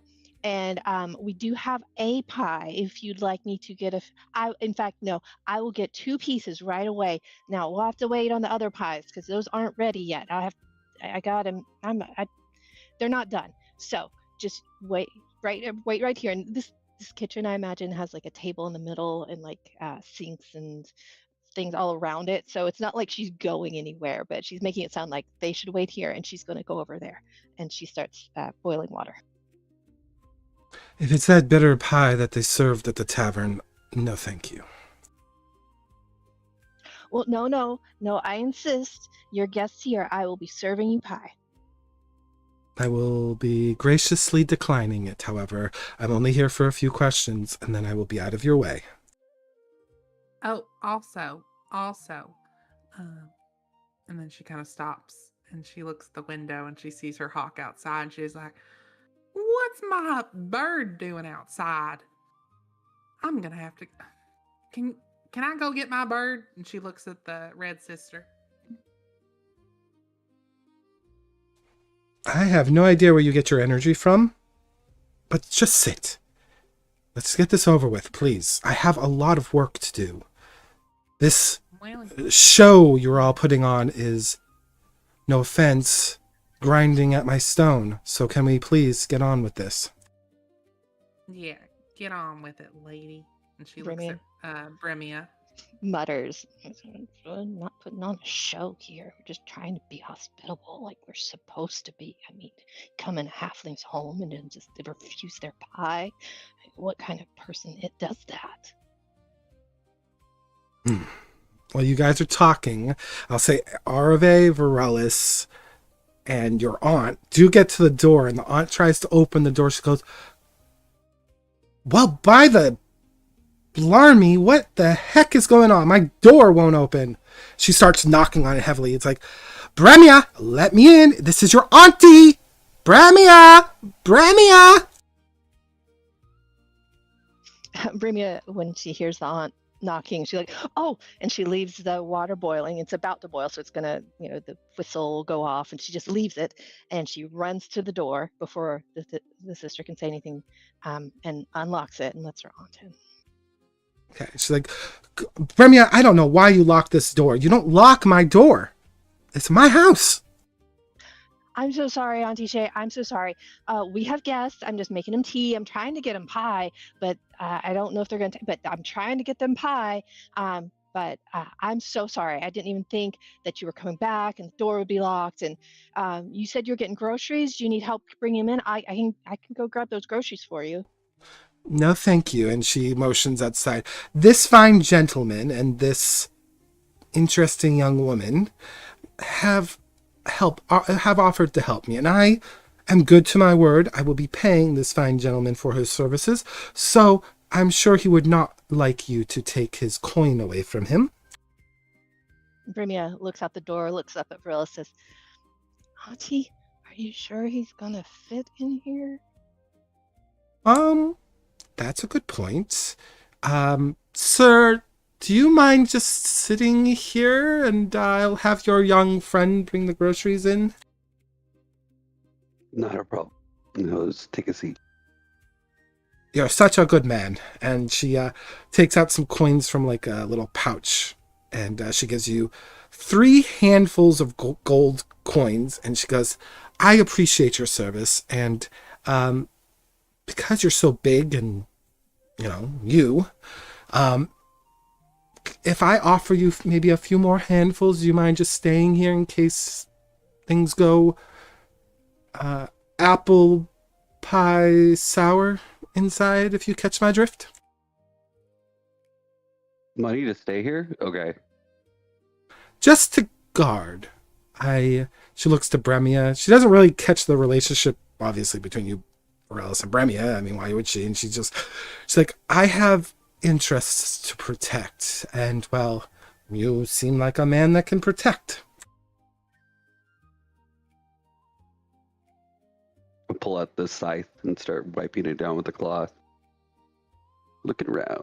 She smiles. She's like, good man. And she gives you 3 more handfuls of gold. And she'll be like, there'll be 2 more handfuls after the conversations are done inside.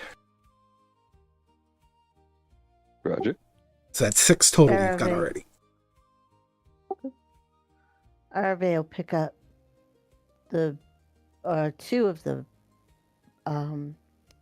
bags of groceries and let Auntie know that she'll get the 3rd in just a moment. If she'll direct her to where to take them. Oh dear, no. Bremia, please help your friend. Or, I'm assuming is your friend. Oh, of course. I'll help. Auntie, it's so nice of you to get these groceries for me. I was imposed on you without letting you know, all by myself, and I'm so sorry about that. I mean, where is your gentleman friend gonna come back? Because I went out of the way to get him those potatoes that I know the dwarfs like. Oh, he felt so bad for imposing, and he just did not want to be a concern to you any further. To make sure, just in case, he didn't want to upset you at all, and so he decided to take a walk. He just left. He took a long walk, so he's not going to be back anytime soon. But I'm sure he will appreciate those potatoes. That's a shame. Well, she looks to Varela. She's like, I hope you don't mind having his servings. I bought too much food, and I hate for things to go to waste. No problem. I can take care of that. Wonderful. I figured you could. Very well, ladies. Let's bring these groceries in and meet our guest who seems to have wandered into my estate. Vermia grabs the 3rd bag of groceries and leads Arve towards the kitchen. Inside, so while they were doing that, the sister's just sitting there listening to the pot going off, and she's got this face on that she's trying to show restraint, but it's clear that she is starting to get slightly annoyed with everything. Thistle's just sitting there letting the pot go off and looking back and forth between the pot and the sister, and she's just like, I told you. The Applebrooks are no good. And you see, this is the type of hospitality they do. If you were a guest in my little hut, I'd have you all taken care of. You'd have some tadpole soup. No tadpoles, of course. And then I'd get you the biggest and best brew I had. And you wouldn't be waiting for hours for these things to come up. But, the Applebrooks, this is the kind of thing I'd expect from them. Nothing less than terrible. And she just kind of looks to the pot and back to the sister, and she's like, and annoying. This place is going to go up in flames before you get your questions asked. I guarantee it. Vermia comes back into the kitchen and notices the water, which has been going off the whole time, and just kind of dumps her bag of groceries, sets it on the table in front of Thistle and the sister, and goes to get the water and start making the tea, just completely ignoring the groceries. About time, Miss Applebrook. This is no such hospitality. I'm sorry, ma'am. I'm sorry. I'm working on it as fast as I can. My auntie's here now, so I'm sure you'll want to talk to her too, because this is her home. The sister looks at the device and looks at your aunt and looks back to you. Is like, no, I'm interested in speaking with you. I'm right here. I'm just making tea. I've got to make the tea first, and then I'll serve it to you. But I'm right here. If you got questions, you can ask your questions. Thistle's going to speak up real quick after she sees the device again, and she's going to look over to Bremia, and she's going to say this rather loud. Yes, Miss Applebrook, this very nice sister is interested in the people who got them, what you call it? magical, I don't know, affinity thing. Yeah, she's looking for him. And by the looks of this thing, you got some. So she's got some pretty specific questions to ask. And you better not be fibbing. I know how them Applebrooks are. You better tell them the straight truth and nothing but. Vermia is just kind of nodding and nodding.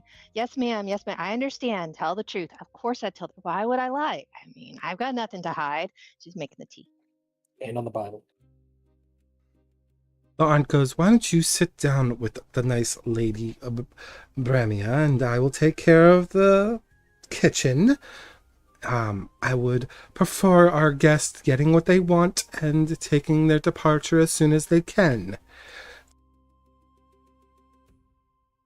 Oh, of course, Auntie Shay. All right, I'll leave it to you. And she gives her aunt like a half hug and a kiss on the cheek, and then goes and sits down. Wow. Arve. I was going to bring you into it, Harvey, so go ahead.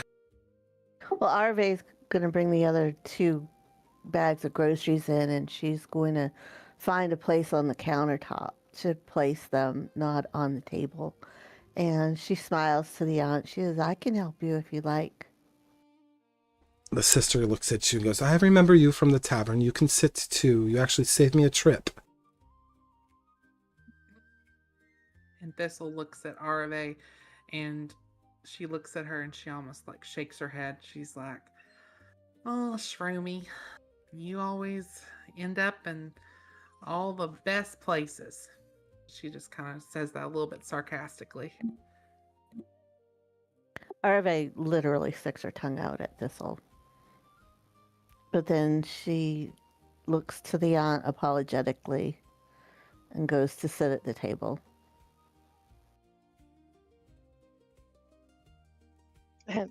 Vermia sits down, sees the groceries she'd set on the table, and pops right back up and says, oh, sorry, let me move these. And she picks them up and she puts them over with the groceries on the counter, and then she comes and she sits back down.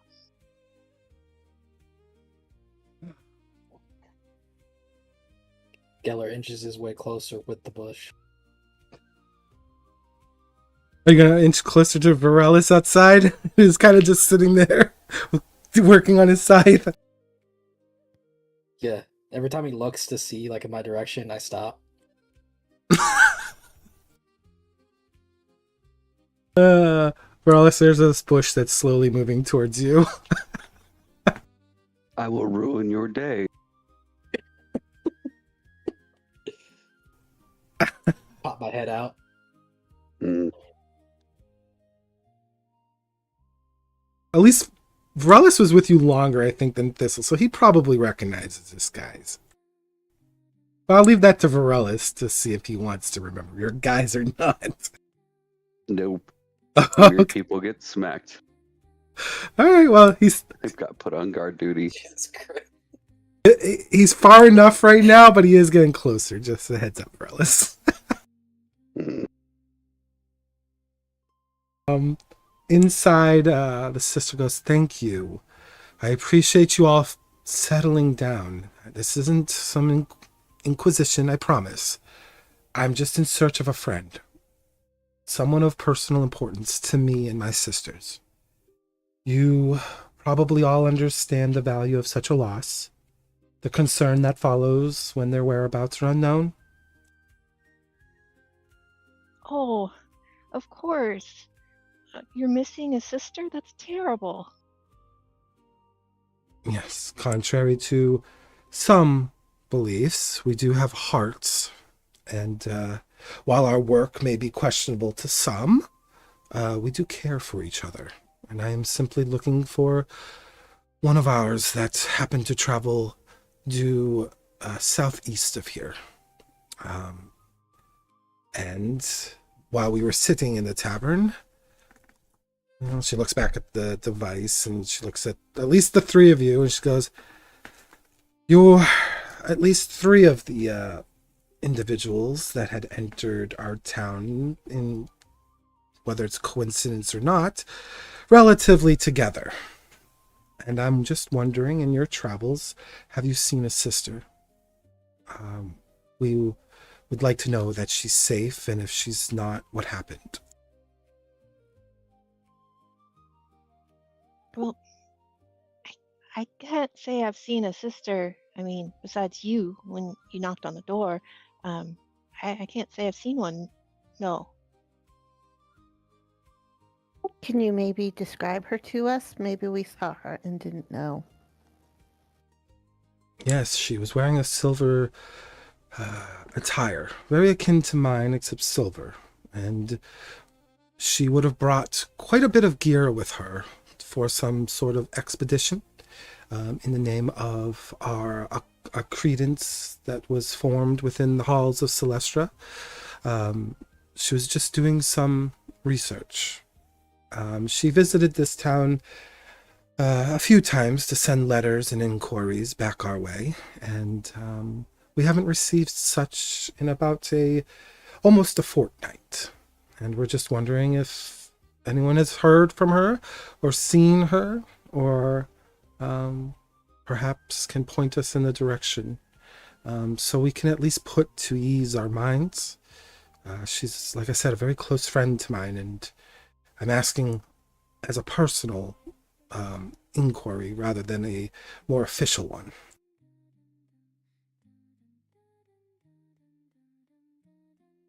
She does have a genuine expression of like a friend that misses another friend. Like, it's not one that's trying to deceive you here. I guess out of all of you, I think Thistle might have maybe an inkling, but the Red Sisters really aren't about that kind of lifestyle. They tend to be a little more straightforward in their affairs. And this one seems to just have genuine concern on the topic that she's discussing.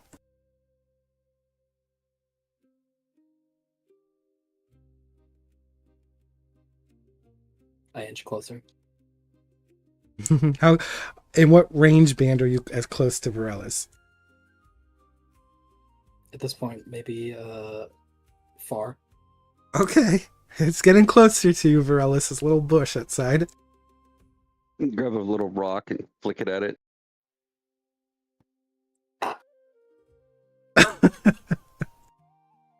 Varela's. Get another rock and sling it at it.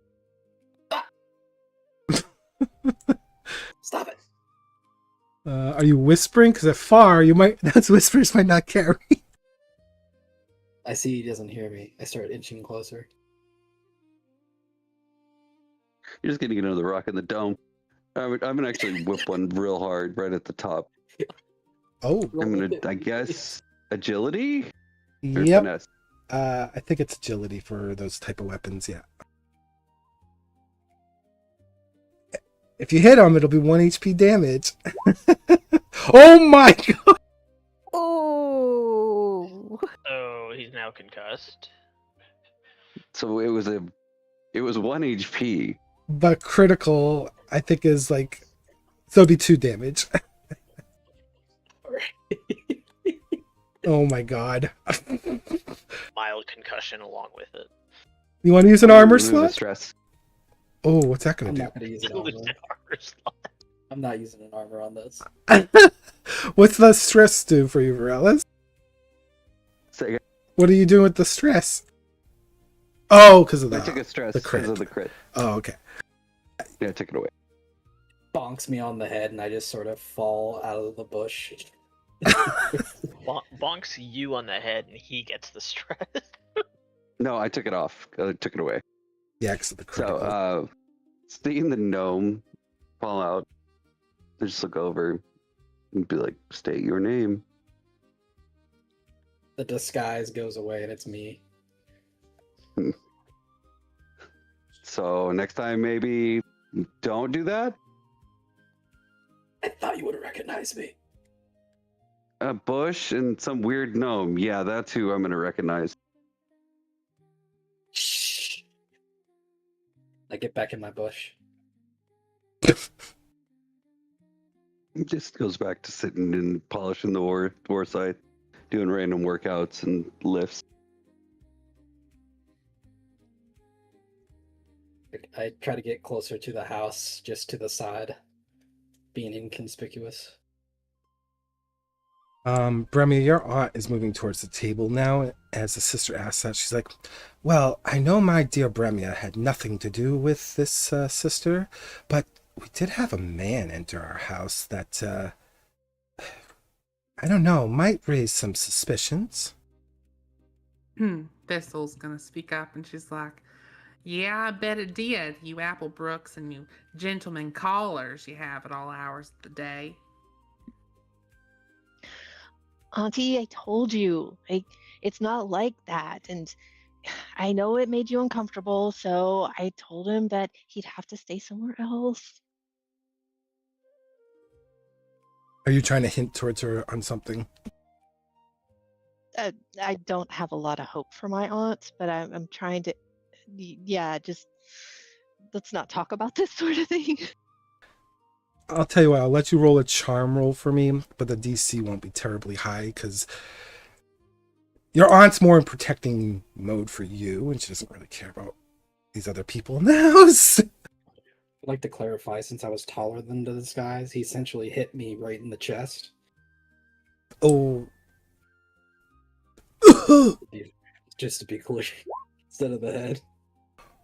What is going on with the crits tonight? This is insane. Yeah, your aunt totally reads you, and she's like, never mind, I think the gentleman has left, and excuse me, who are you calling, telling us that we're having men coming into this house to be callers? Who are you? And Thistle kind of clears her throat. I am Thistle Bramblefoot, thank you very much, ma'am. And your little niece said for herself she had a gentleman caller here. Now, you can just, take your little self-righteousness and give me my 3 pies I requested, and I would like a nice cup of tea. Excuse me, Bremia, who is this? And she kind of gives you that finger in front of your face and then points that finger like flat towards Thistle. Who is this in my house? And Thistle speaks up again. She's like, you don't know me.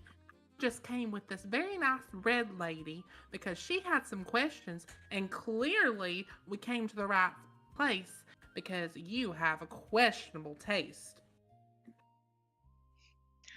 Auntie, she's right. She just showed up with this sister here. I don't know. What's your name, ma'am? She did say her name was Thistle Bramblefoot. Thistle just kind of shakes her head. She's like, sorry, clearly I must. Applebrook ain't that bright either. But I want to know. Must have missed it. But I mean, maybe the sister knows her. I don't know. They seem connected. It's like, you better hold me back, Bremia. And she starts taking off her little earrings and rings, and she's like, I'm gonna kick that little one's ass and get her out of my house. This was like, oh, we're doing this, and she just kind of stands up on the seat. And she's just like, and she looks to the sister, and she's like, I'm sorry, ma'am, I can't hold this back anymore. My honor's being tested, and we're gonna get into it here. And she's gonna try to get on the table. Brimmule's to stand up and kind of put an arm in front of her aunt and try to push her away from the table and look over at Ara and say, Auntie, you don't need to fight in your own kitchen. Arve goes over to Thistle and sort of puts a hand on her shoulder. It's like, now, you're a guest in this lady's house. I don't care if you have some sort of feud or not. Perhaps you should sit down. Damn straight!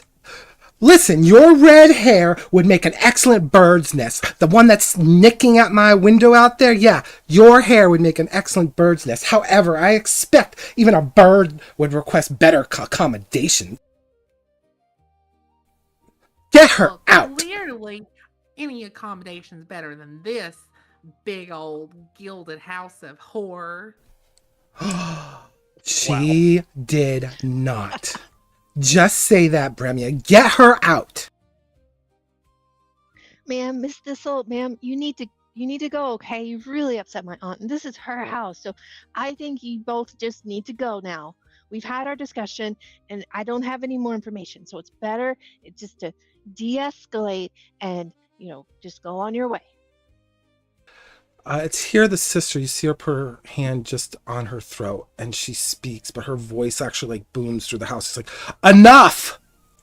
Sit down. Just answer some questions. Jeez. That's all I have. There's a few questions for you all. And her voice has like this reverberating sound to it. And her aunt's like, ugh. She knows it's a sister. She's like, I'm sorry, ma'am. It's just when someone comes to my house and accuses me of being a whore, I have issues with that. This'll kind of just, she gets off the table and gets back in her seat and just kind of huffs, and she looks to Shroomy, and then she looks to Bremia, and then she shoots daggers at Bremia's aunt, and she's like, we better close this chapter real soon before I get fire in my and she stops. I don't know what to say here, actually, but I'm really upset, just so y'all know. Good.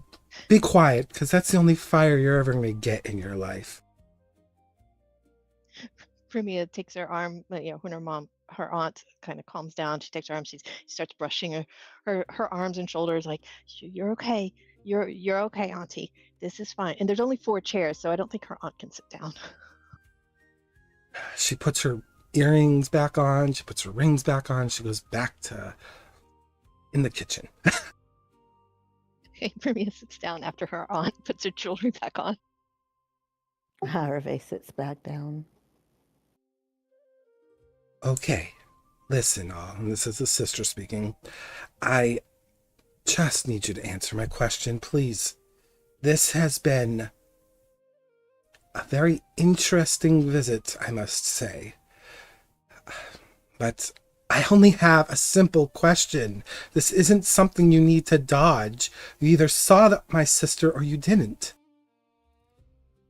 Well, ma'am, Miss Sister, I did answer your question. I can't say I've seen your sister. I'm so sorry. Okay, roll a deception roll for me. She did say she can't say that she saw her. Oh, did you say you can't? Okay. I can't say that I saw her. Okay, I'll have you still roll a perform, because you're trying to perform an act here. You're using play of words to try to deceive this lady, so it's kind of a little deception too still, but you're doing play of words. She didn't really see her as much. I mean, it has a hint of truth because she didn't really see her like Arve and Thistle did. Yeah, the DC's not high. It's only a 10, but and you got a crit. What is going on with these dice tonight? What is going on? That's a lot of crit. We broke stack cards. I think we might need to check the API. This is a little ridiculous. We can check it after this session. Yeah. Let me just check something here real quick. Okay, that wasn't a crit, so that's good. I think we're just built different. And that wasn't a crit. Okay, I just think you guys are lucking out tonight. That's all. It's Yeah, a good night. we had a few. Like Geller didn't have crits, and Thistle had a hope roll. The only one here that hasn't. Well, you said you can't remember if you saw my sister. If you do remember, please let us know. We will be at the tavern for a few days. She looks to Arve and then Thistle, and she asks one more time, and have any of you seen my sister? And before you answer, at least consider this. If you lost your sister, how would you feel? If it was your close friend? That's all I'm asking. I don't know why everyone sees us and they get so scared. Thistle's gonna speak up, and she's gonna say, ma'am, I've told you what I know. I have met a sister of your Silver Order before, but that was some time ago. And I can tell you why people are scared and afraid. Because all we see is y'all trying to control everything, trying to control every little bit of our lives. And we also know that there's another little halfling fella that y'all got up in the tavern, and we don't know what's going to happen to that guy. So yeah, we all get a little bit up in arms and a little bit scared and frantic when we see one of your all sisters around, because we worried it's going to be us next.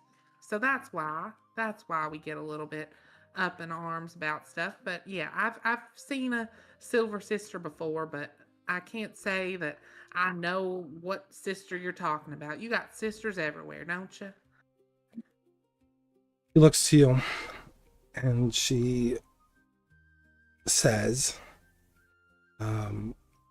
listen, I understand that the complexities of our nuance with the balance can sometimes be construed with the intent of fear, but that is not our intent to invoke such. I recognize that it may be perceived in such manner. Nonetheless, the equilibrium we seek to maintain is inherently delicate. And the ways we go about it, I understand, sometimes seems cruel. But trust me when I say this, we feel the weight of every loss. We feel the weight of pain just like anyone else. How we handle it may be slightly different. That I agree with. But all I'm asking is if you saw someone somewhere in the southwest of this area, maybe with some cargo, maybe not. She would have been alone, wearing a silver attire like mine. She was more on an expedition. She would have stood out. If you saw someone like that, you would know. If you didn't, very well.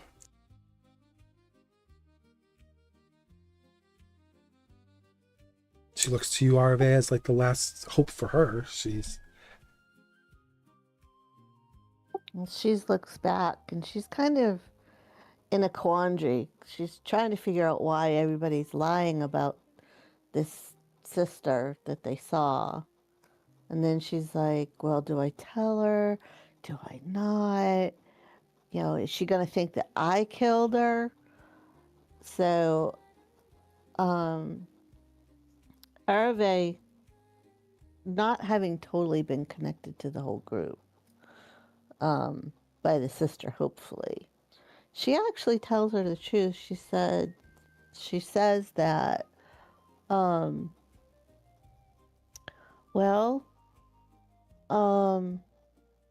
I did see somebody when I was spelunking, and but she may have been your sister, but I don't know if you're going to be able to get to her because it was in a catacomb type place. And she had expired. How did you get to my sister? When you say expired, do you mean she died? Yes, we found her by herself. Or I found her by herself in the catacomb. Wait, no, ma'am. You said we. You said we. Who are the others? Her head at this. And like, I look. Lord. She looks down at her cat. She says, "We, Kyanthra and me. We like to dig around in weird places, and it was towards the end here." And she kind of draws a little picture with her fingers down to the southwest. Says, "But I don't know if I could get back there." Do you mind accompanying me? I would greatly appreciate a guide. I'll do my best. Very well. Everyone else we can all take our leave here, and me and this young lady will take our leave. I just have to report to my superiors here, and I'll get to the bottom of this. Appreciate your honesty. I don't even know what to call you. My name is Arave. Are they? Thank you. You don't, you travel alone? Just you and the cat? Sometimes we travel with other people along the streets, but most of the time it's me and Kylanthra. Well, you don't mind accompanying me alone with your cat to this place to retrieve my sister. She does deserve a proper funeral. I'll do my best, but I don't know that I could get you to where she is. I trust that between you and I, we can figure out how to get there. Okay. She stands up. She looks to Bremia's aunt. She goes, "Ma'am, I do apologize for this inconvenience. It was not my intention to bring chaos into your house." She looks to Thistle for a brief moment and looks back. "If you'll excuse me." And then she looks to you, Bremia and Thistle. "I appreciate your cooperation. I'm going to take this young lady on her offer, and we will not bother you all for the rest of my duration here." And she starts to head out of the house. And would Arve be taken with her? She'll be waiting for Arve outside. Okay. Yeah, Arve is going to turn around as she stands up and hold a finger to her lips for everybody to be quiet. Thistle's going to look at Arve, and she's immediately going to get up and start following after her.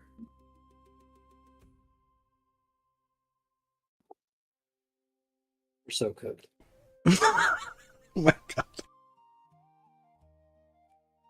Arve's going to try to make it so that Thistle really understands her to not follow her. Thistle's just going to shake her head. She's going to say, "I'm sorry, Shroomy. This wasn't the plan, but you can't go without me."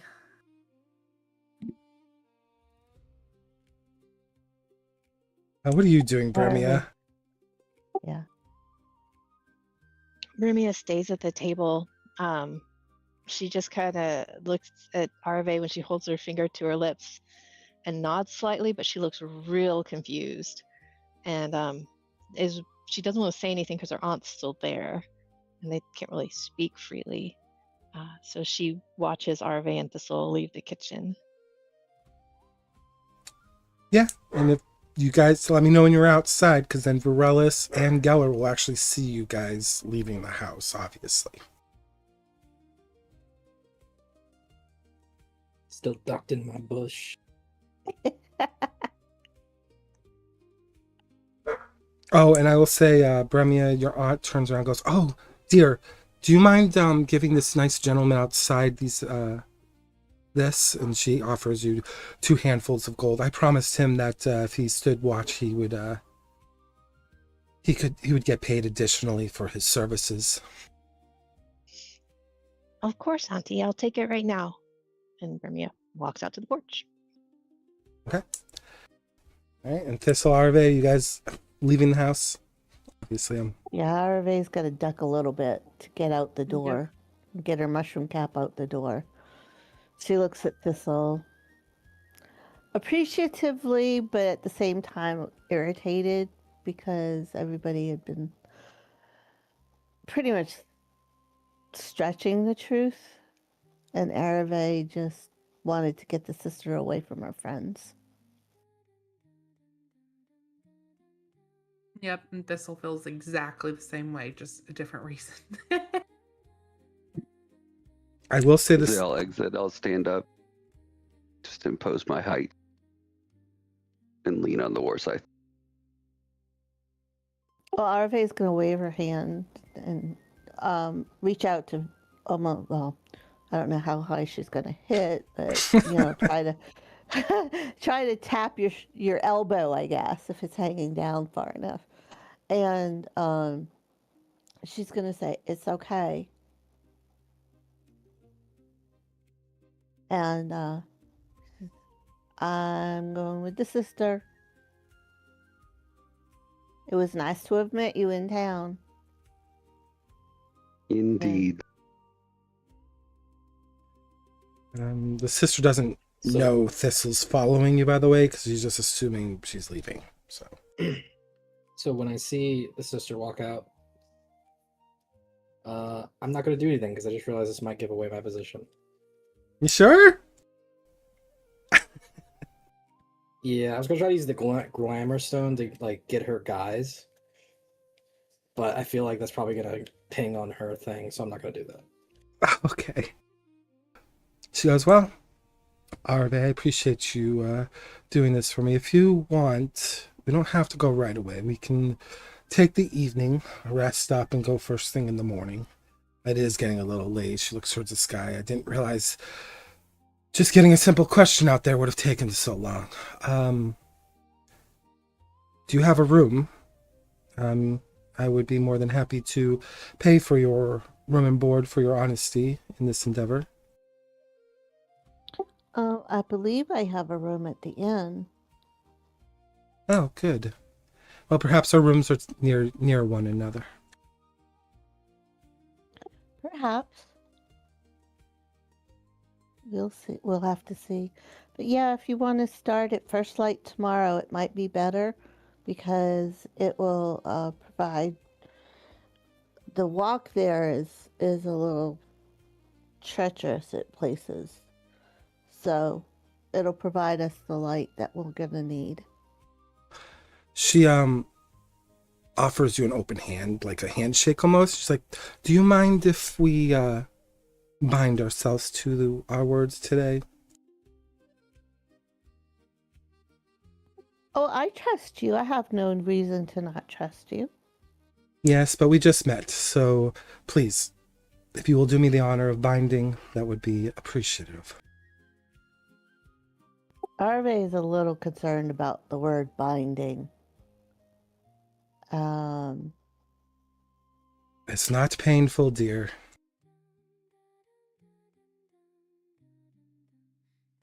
She will shake on it, but she gets her hand out of the sister's hand as fast as she can. Okay. The moment you touch her hand, you watch like these gold brass tendrils come from her sleeve and wrap around your hand and your wrist. And when you pull away, you actually pull her arm a bit, but then they kind of like fade away into you and her skin. She's like, I appreciate that. So cooked. Cooked mushroom for dinner.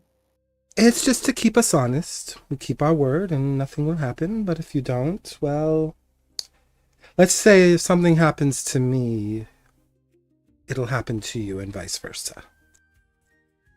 Well, then you better not do anything that's going to happen to me because I have no intention of doing anything that's going to harm you. I just want to take you to your fallen sister if it's at all possible. Of course. And once that contract is met, the bindings will fall away.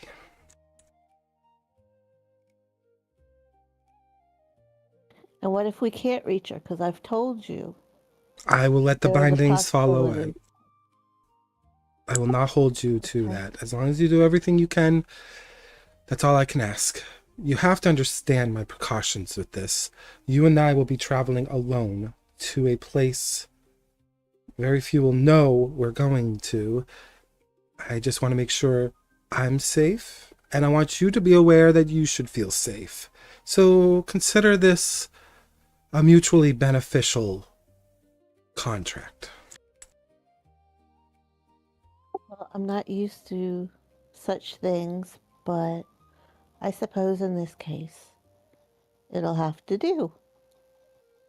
And she reaches down, she's petting Kyastra as she talks.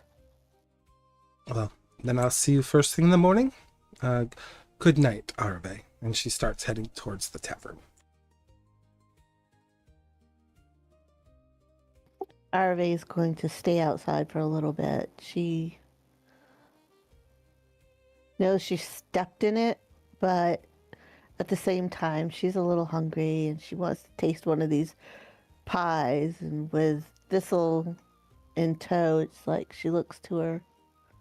I'm assuming Thistle's right near her. Yeah, she's on her heels basically. As they were talking, she kind of paused for a minute, but she's like right there. Arave looks at Thistle and says, "So, let's go get some of that pie that you keep talking about." And Thistle looks at Arve and she's just like, Shroomy, we have to talk first. And actually, all your allies saw that exchange too. So it's not like it was hidden. It was very visible. She didn't try to hide the intent either. Like, Varela saw it, Geller saw it. Bremia, who just walked out to pay Varela's, probably saw it. So all 4 of your friends or / companions saw this. Yeah, so Thistle's like, we gotta talk first.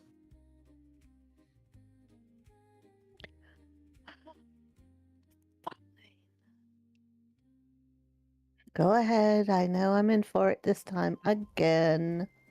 Well, she's gonna look back at Bremia and she's gonna like, oh, Bremia, can you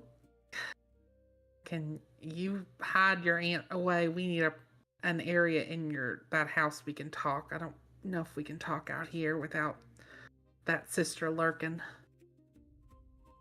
I'll try.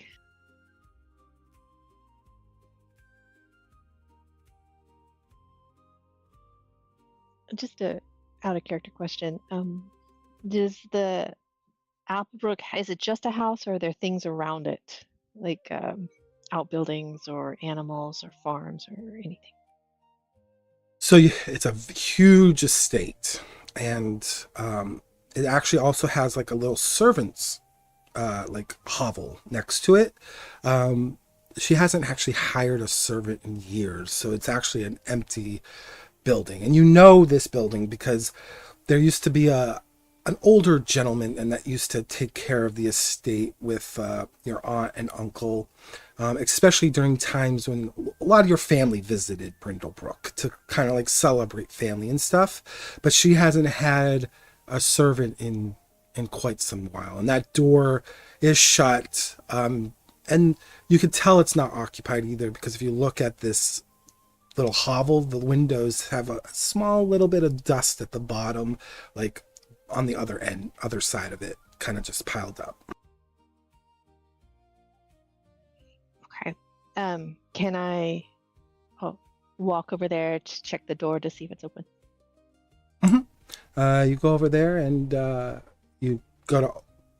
It's locked. It's because it's not being used. She can't maintain it, so she locks it. So it is locked when you try to like open it. Okay, so Brimia will search around to see if there's a key hidden like in the door frame or under a rock or flower plant or in the windowsill or anything. Sure. Go ahead and just roll a quick. Actually, tell you what, I'll let you roll a knowledge check for recall to see if maybe something like that does exist. Excellent. I have to remember to mark my fear. I haven't been doing that because you guys have been rolling so many critical. Okay, perfect. All right, so when you do that, you recall there is a small little frog statue off to the left of the door, and it sits on an apple. And when you pick it up, on the bottom, there's like a little like sliding latch. And when you pull it down, there's a key in there. Okay, so I'll get that key and I'll unlock the door, put the key back, and then go back over and kind of motion for Thistle and Arve that they can use that building. And it is big enough, like if Varelus wanted to crawl into it, he could. It still would probably make the interior a little tight. No, thank you. Well, once Bremia gestured to that, she would go over there with Arve, and obviously she isn't going to say Bremia can't join or anybody else. She would kind of just move over there in that servants' quarters. Bremia is actually going to go back in to make sure her aunt is distracted.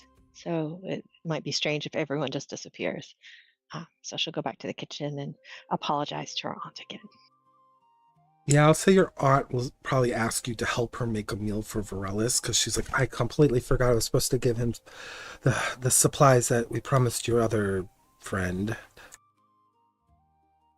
And Brimmy will help with the meal and stay in the kitchen and do everything her aunt's asking her and answer any questions, but otherwise kind of keep the talking to a minimum.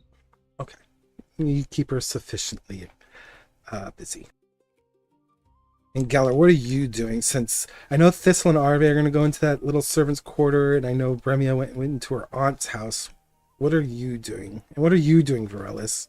Because it is starting to get nighttime now.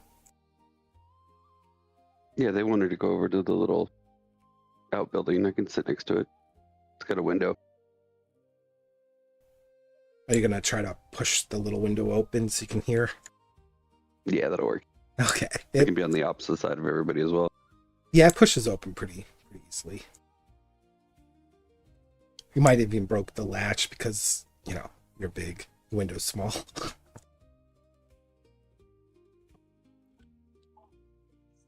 So, who's where again?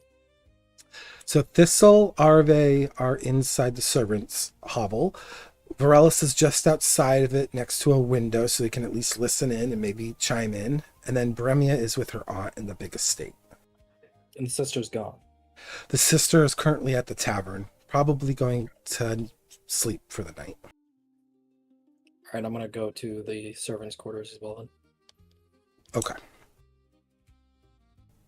And then right in, before we get into those scenes, do you mind just doing a quick 1d4 roll for me?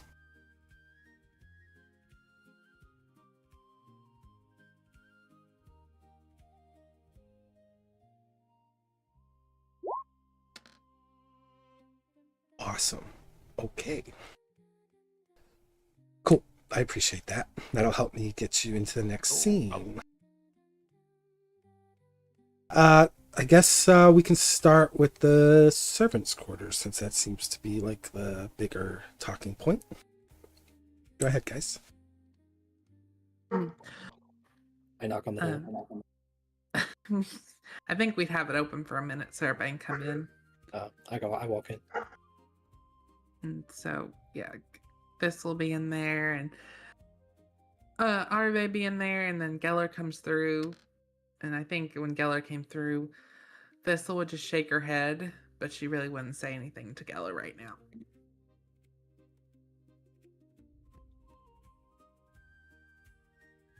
Arve's going to roll her eyes.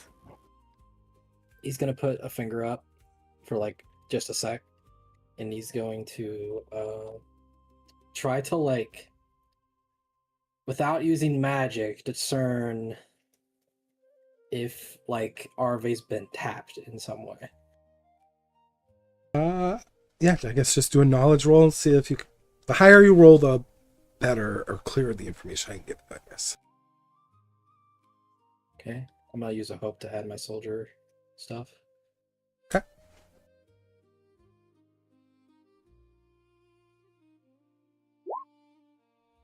Me. Okay, and what are you trying to, like, discern? If, like, the binding thing she did had anything extra going on with it. Like, was it something that allowed her to actually, like, also listen into things? Okay. I will say with an 11, you know that the Sisterhood actually practices a lot of different kind of bindings. There are bindings that even remove magic from users. They may not call them bindings, but the outside world would view that as definitely binding someone. There's others that prevent people from speaking. There's bindings that have reportedly created blindness. There's others, in fable and stories, maybe not entirely true, that remove memory and thoughts. But when a binding is applied, there is typically a cost to the binding. And usually it's on the person that more so that has been bound rather than the sister. But there still is like a recourse to the sister to a degree.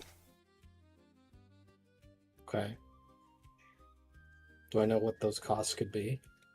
It could be anything. It could be their life. It could be their abilities. It could be temporary memory loss. It could be a laundry list of things. Okay. So it's like a pact.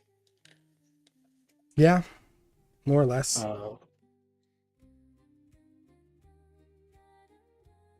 I don't think we are being eavesdropped on. What is happening? I couldn't discern much from where I was positioned. That's probably for the best. Oh, she looks at Shroomy and she just shakes her head. She's like, Shroomy, I understand you might have not known what was going on, but I was really trying, and I even think Bremia was really trying to just get that sister gone. And now I don't know what we're gonna do, Shroomy. She wants to take you along back to that cave or what have you, and I know she spoke real nice, but I don't know how she's gonna react when she finds her sister, if she finds her sister dead. We have a bigger problem than that. And what's that, Mr. Smarty Pants? Where her sister is, she is behind that gate, and the only way through the gate, well, you can go into the gate, but you can't leave it. Not without this. Take it out. The Eye of Argonus in the little contraption. Yeah. Oh, yeah, that is true. Oh, Lord. And if she knows we have that might cause some other issues. Exactly. That's why I said I would go with her. If you give that to me, I can explain that I had found it. And I can take her. I'm getting her away from you guys. You can't, Shroomy. You can't go alone. It just isn't gonna work. Whatever the sisters want to do with the Eye of Argonus can't be good.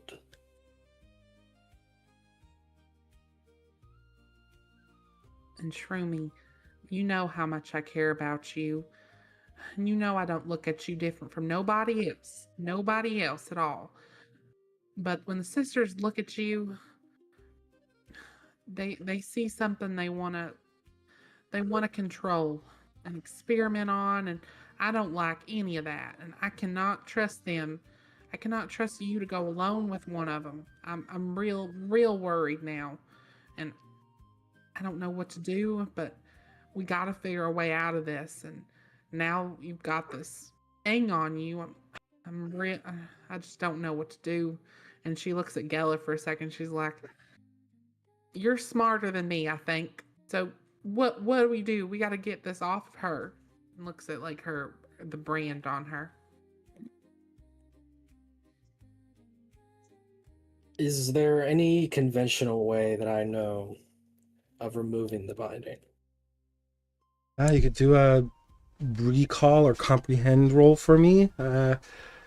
This DC will be probably high, because you probably haven't really actually seen a binding done. You just know of bindings. Most people do. Probably in the magic circles. Especially males. 20 with hope. Okay, so with hope, you know that the only way a binding can be removed is once the contractual agreement has been met. Otherwise, both parties lose their lives. It comes with a great cost to break a contract.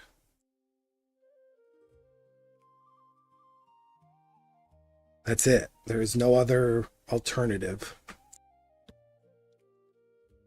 Unfortunately, between a rock and a hard place. The only way that binding's coming off is if she fulfills the contract.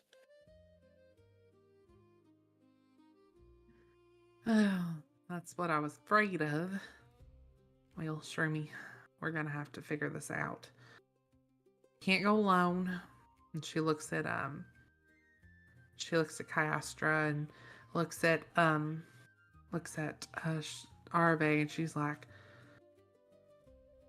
I can join you. I can help you in some way. I'm gonna have to figure out a good old story, but I do know you. I didn't say I didn't know you, but we're gonna have to figure this out. I don't know. She wanted you to go alone. I can't trust you to be alone. Maybe I can follow you a little bit and stay a little bit behind. She's just trying to figure it out. I think our most ideal situation is if we trail Arve as a group. Once she's in the cave with Arve, we also enter, and we work that out together. Now, whether that means interrogating her, binding her, incapacitating her, that's another discussion.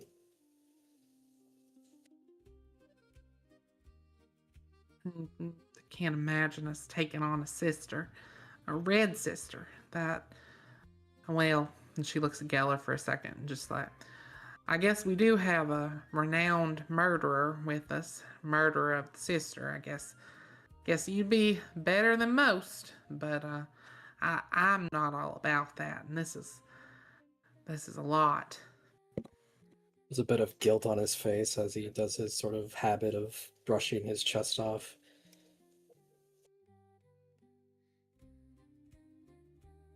Arve's just sitting there listening. She doesn't matter what she says at this point. You know, they don't listen to her anyways, so she's going to let them conjecture for now and then do what she needs to do.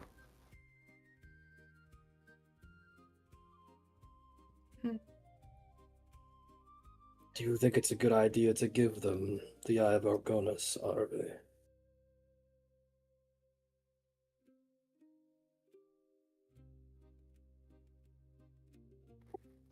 I don't know. Honestly, we went through the catacombs. There's nothing left in the catacombs that we know of. There's just the entrance and the exit. Did you guys observe anything else?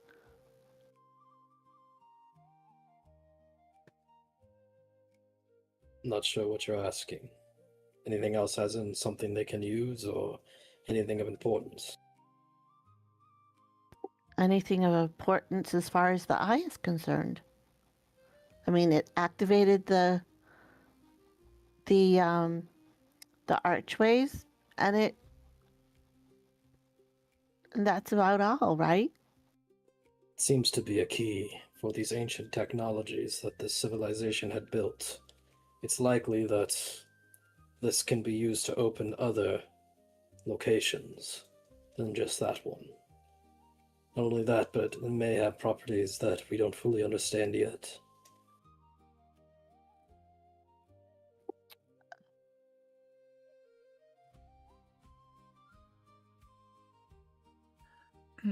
Beyond that, there's also that strange substance, that sapped magic that we encountered. Thistle's gonna say, I just don't know how we're gonna do it. That thing, and she points to the object they're talking about. She's like, we weren't even be able to get in or out without passing that amongst each other. So if Arve and the Red Sister go through with it, we won't be able to go after them. They'll be down there without us, and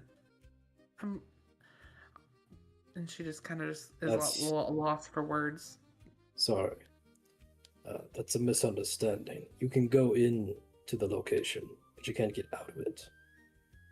So, that sister from before, she entered into the catacombs, I believe, without the key, if I recall. and she wasn't able to leave, and that's why she eventually succumbed to the creatures down there. Right. So we So we could could follow her after, in. but we'd have to figure out in some kind of an agreement at that point how we'd all get out, or we'd have to put another sister down there.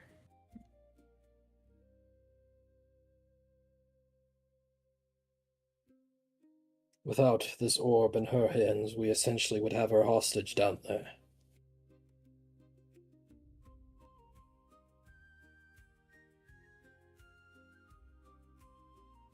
I don't know. As soon as she sees that thing, I don't think she's going to let Arve hold on to it. Precisely. But if she's up against 5 of us, then perhaps she may back down. Oh, I don't know. She seemed very insistent when I was speaking to her, and she definitely wanted her answers. She doesn't seem like someone who's just gonna give in or back down, as you say. Oh, I don't know. I don't know, Shroomy. I was hoping we'd have some master plan. We could get out of here and just go somewhere else, but seems like we're gonna be going right back where we started. There is one other outcome that could come from this. We could convince her to help us.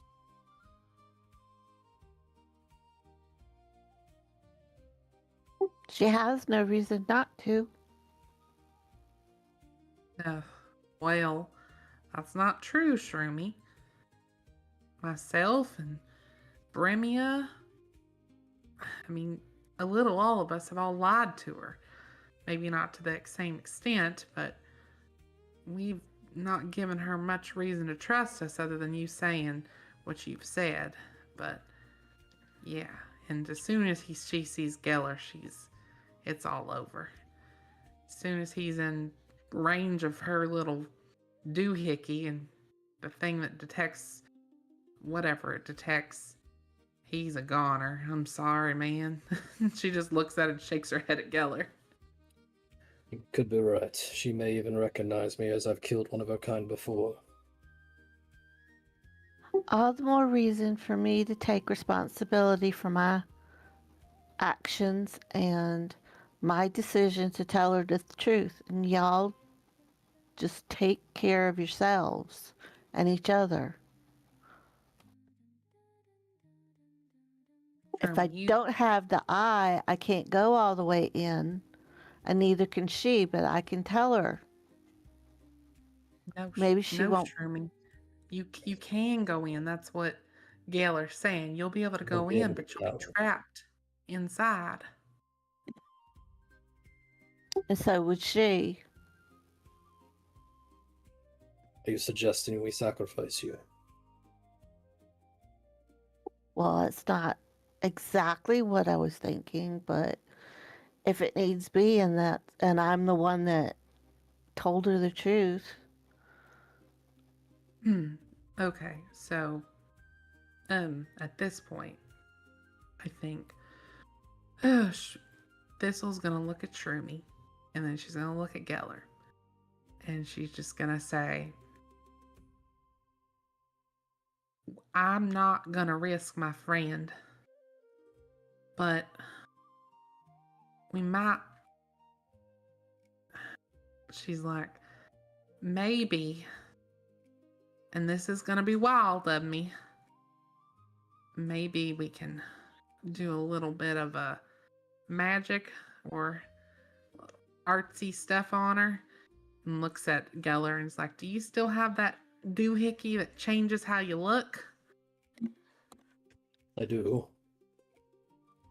She's gonna be like, if we could copy Arve's appearance or something, maybe someone can pretend to be RV. And that way, I don't know, maybe, me or you, Geller, we both of us are going to have a little bit more power than, I don't know. I'm just I can't risk my friend. I'm not risking her.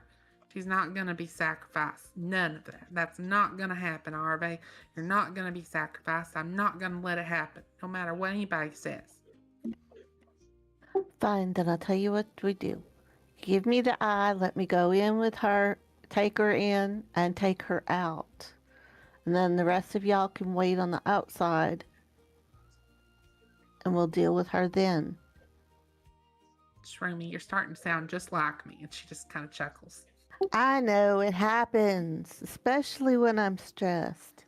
What you do, she tries to force the eye from you before you leave. What happens to me happens to her.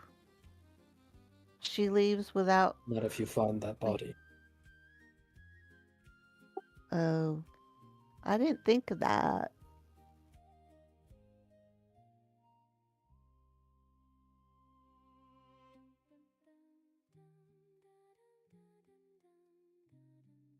It's either we all go in here and deal with her on the inside, or one of us takes the fall. I can do it, I suppose. I'd rather see y'all be free. Look at me. I've been stuck like a half mushroom for how long? For 10 years now. This is not what I came to this continent to do or to be. I was planning on going home, but now I'm stuck here. And some days I wonder if it's worth it. This gives me a purpose. I can protect you guys.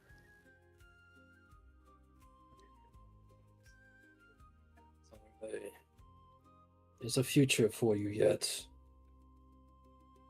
Unlike you, I have crimes that I must atone for. I must speak or be dealt with this Crimson Sister. Perhaps that is justice. And perhaps that is foolishness. I stepped in this. I stepped into it unknowingly. That's for me to deal with, not the rest of y'all.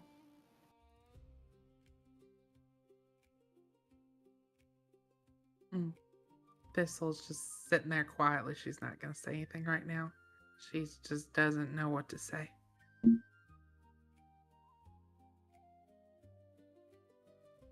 Why do you have to take this woman anywhere? Yeah, Varels can hear you guys. The window is cracked, so... Arave is bound to her. If she doesn't fulfill that contract, she'll continue to be bound with her. Meaning if anything happens to this woman, Arave will also be affected. Granted, we could just seal her away somehow. No. You guys are going to very, very deep, dark places. How about, as a group, we approach this woman and tell her what happened?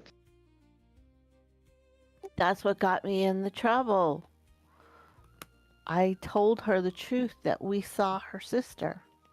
And we saw her sister in a cave that was dead, and we had a lot of trouble once we got out of it. Why would we ever go back to that place?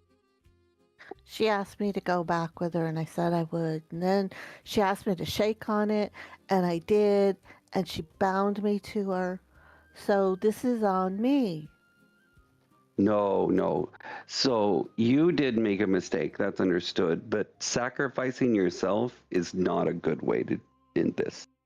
So let's go. Sacrificing all of us isn't either. Yeah. You believe these sisters much more powerful than they actually are.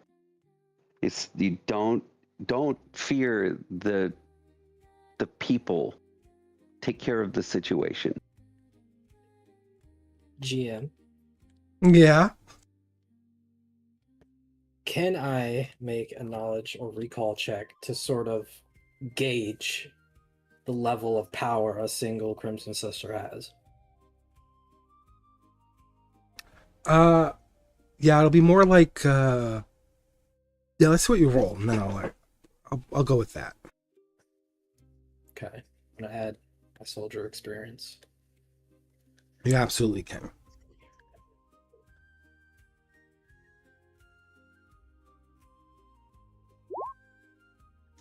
Okay. With fear. You recall that every sister, depending on the color of robe, oversees a certain domain. And these red sisters are typically sent out in the field, and when they are, it's not good. They are, from tale and fable alike, and perhaps truth, are very skilled practitioners of their art. They typically aren't sent out on missions until they are fully trained in their fields of study, thus making them dangerous. And you know there's 2 other sisters in this town, at least. Only Arve knows what, I guess. I don't know. Did I insinuate to any of you the colors that were present? There was blue and Yeah. red. Yep, you had 2 red and 1 blue. Okay. I didn't know if I just said that to Arve, so it's good to know. Okay. I think so. Well, everybody heard it, but That's in why I'm character, asking. I think Arve is the only one that saw it. Did I say that to anyone else in character? Like, was there any like hints in character? No. So Arve is the only one that knows at least the sisters. But I will say, because you know there's a small pack of them, Geller, I will say with a 20, you understand that they're most likely escorting someone of importance. And typically when these red sisters escort somebody to handle a task, they're not usually acolytes. They're people who are skilled in their art and daft in the knowledge that they've been given. Let's just say that it took me and 2 of my highly trained operatives to take 1 Crimson Sister down.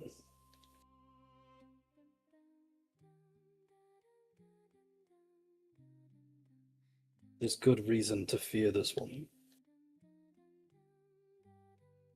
I don't not fear her, but at the same time, maybe once in a while they actually tell the truth. You know, and she won't hurt me, and we'll be fine. But I'm willing to take that chance and keep the rest of y'all out of it. And Thistle's gonna speak up and she's gonna say, your fate and her fate are now bound together. So we can't hurt her or we hurt you. And she can't release you until she chooses to release you or until you complete your oath or what have you. I don't understand any of this. But you have to do it. And she looks at Harvey. She's like, you do not have a choice. Your choice has been made. But I will not abandon you. I will follow. We will follow. And she looks to Geller and she looks to Varellis. We will follow. And we will hold on to the thingy, contraption, what's it, who's it's. And we'll follow. And when it's time for you all, when you've completed your mission, once you've completed that thing should go away, right? And then we can... What she said. Yeah, then we can reveal ourselves and we can offer her an exit and for us to go our separate ways. And hopefully that will be good enough for her. If not, then she'll have to take on all of us. And that's what will have to happen. And she just kind of just puts it at that. She's like, that's the only scenario, only choice that we have. I can disguise myself so she doesn't recognize me, but yes, that's probably our best plan. Ray just gives out this, like, dejected sigh. She doesn't know what to say or do. And at this point, it's 3 against 1. Even though she's the one that put her foot into it. So she's just going to sit there for a moment and hang her head and try to think.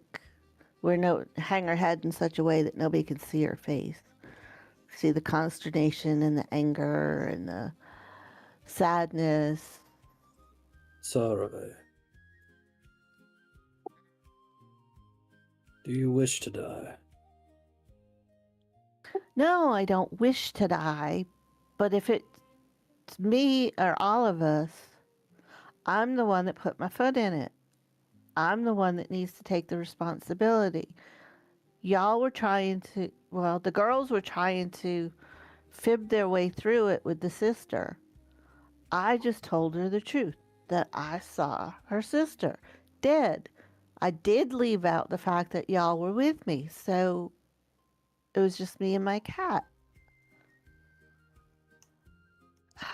I don't see what the big deal is. I mean, I know, yes, big deal, I could die. But that's better than all of us dying. If you go without the orb, you will die. So give me the orb. If you have the orb, she's going to want to know why you have the orb. And if she asks for the orb, will you give it to her? I don't know. I don't trust her with the orb, but I don't know if I would give it to her or not. Then she will likely take it by force. She will kill you, Shroomy. And I know you feel a certain way. You've said it, and I felt it. But, Dagnabbit, you've been my friend. You've been one of my closest friends for a long time. And I don't know if that means the same thing to you as it does to me, but I'm not going to let you just die. I'm not going to let you sacrifice yourself. And she just kind of gives her like a little scrunched up nose, like frown. And she's just like, you know me. You know me. I'm Thistle. And yes, I'm the reason you got this big mushroom on your head. And I'm sorry. And, I'm going to fix it. I'm going to put myself to it for the rest of my days. I'm going to get that mushroom off your dagnab head as soon as I can. But I'm not going to do it with you dead in the ground. You're going to live, and you're my friend, and I'm going to make sure you live one way or another. And you can frown and cry all you want, but you're not getting rid of me. You're my friend. You're not getting rid of me. Do you think any of us are going to stand by and let you die, or let the eye get in the hands of the sisters? You are wrong.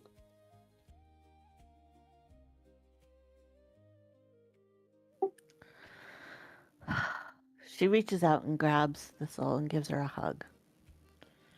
She says, look, it happened and I don't hold ill will to you, but still, you've got to listen. You survive. You all can be of more help than I'm ever going to be. I can shoot an arrow and I have a cat. Big deal. You just don't know how powerful you are, Shroomy. I'm sorry. Arve, you don't know how powerful you are. And you don't know how much you mean to me.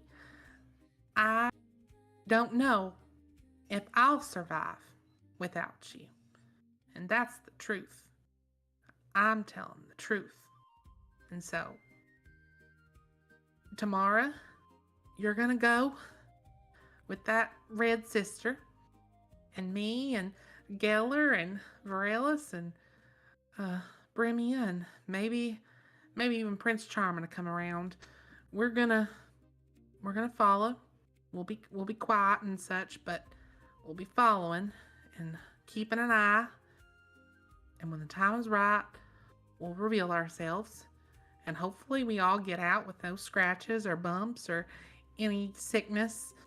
But one way or another, we're going back into that cave, catacomby place, and we're going to come back out of it together because we're friends.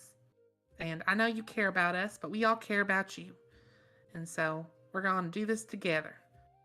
We make our mistakes together and we survive together. That's what friends do.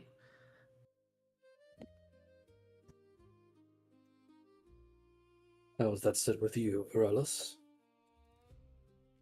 Good with me.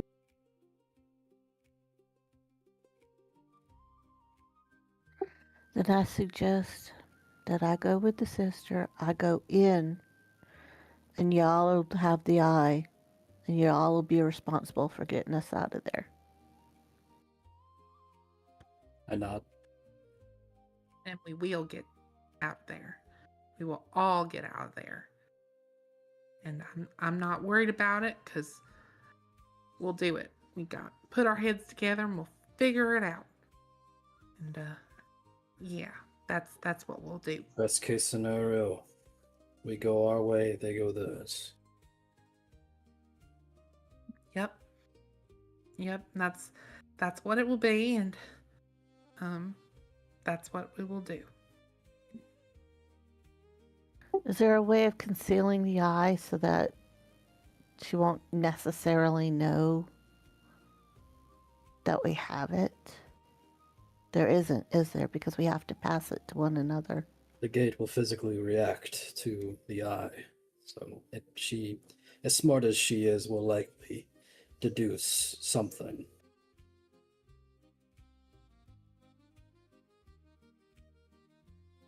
Well, I'm sorry, Al, that I put us in this situation.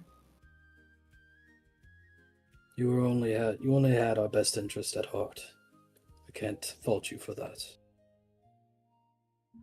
And you didn't put us in this situation. We all played our part. As soon as we walked in here, in this town, we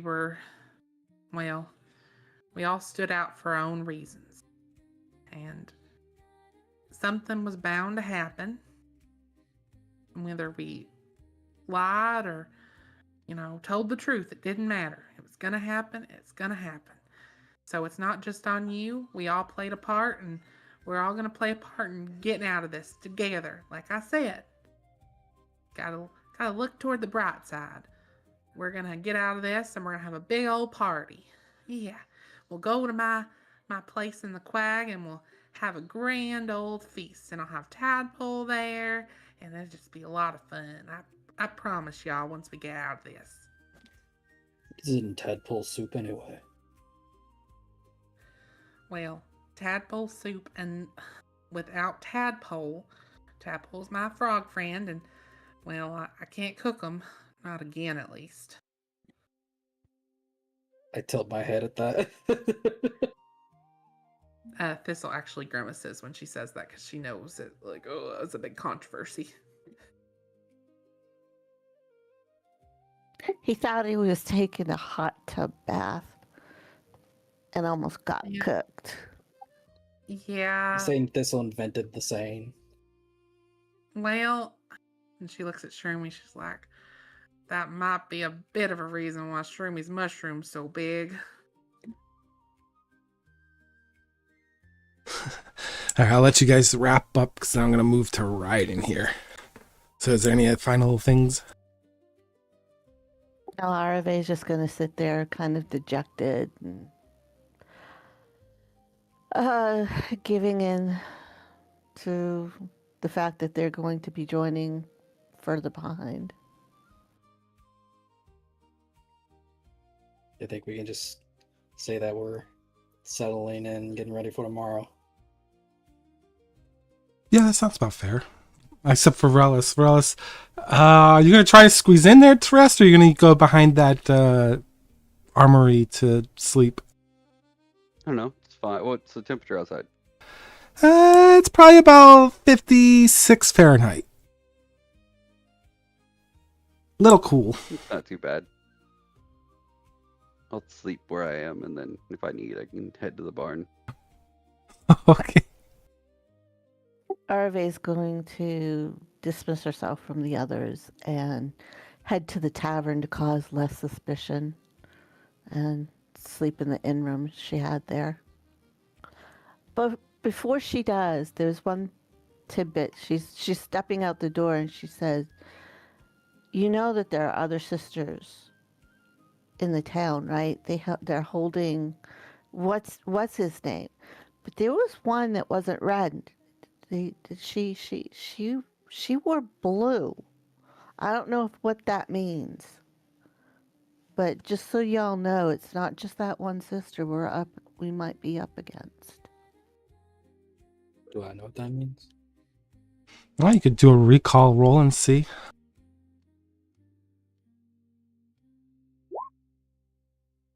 13 with fear. You just know briefly, and this is probably a little bit you'll know, is that they usually they enforce edict, basically. There's not a lot known to the common person about them, because they don't usually deal with the common folk. They're more of the secretive type. They enforce edicts. Perhaps more of the diplomatic type, you should say. But I wouldn't underestimate them. Well, that's who I saw in the tavern, just so y'all know. So I don't know who.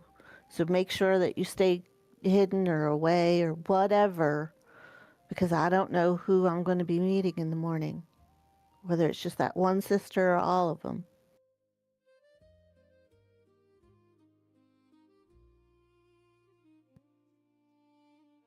Do we want to disguise myself in your place?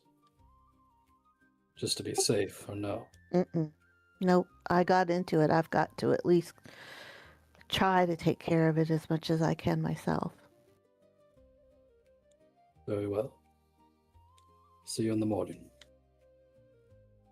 And then she goes off to the inn. Geller, I'm assuming you're going to stay there that night? Yes, sir. Okay. Sorry, Varellis. Yeah, it's fine. Can I do an out of character kind of overall arching note? Yeah, if you want. In all of my years of playing, I have never seen someone try to sacrifice their character twice in 2 different sessions. So sacrifices happen, they don't get planned, if we can move forward that way.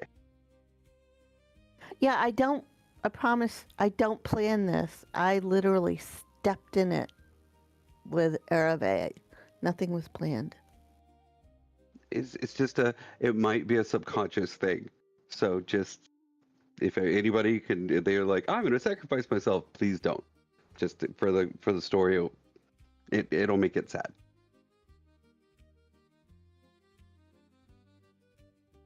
Okay, that is noted. And Thistle, what are you doing?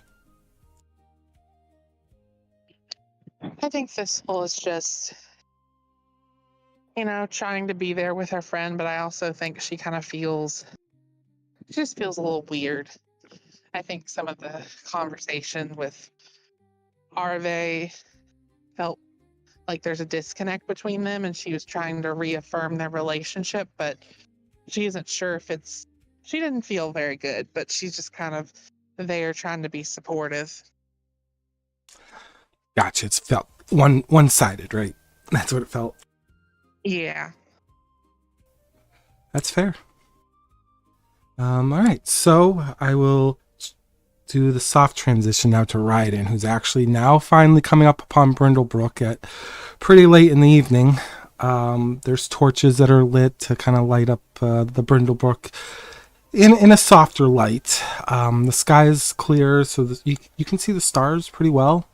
And as you approach the gates of Brindlebrook, there's a person that's not even 1/4 your height, Raiden, and he steps forward and he goes, halt, who travels at this time of the hour?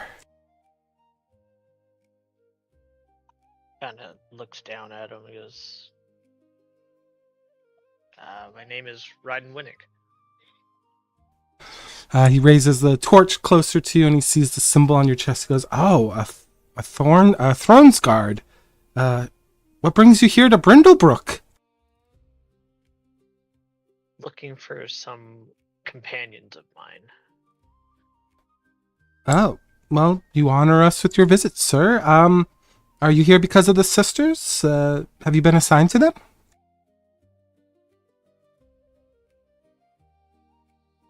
The sisters. Yes.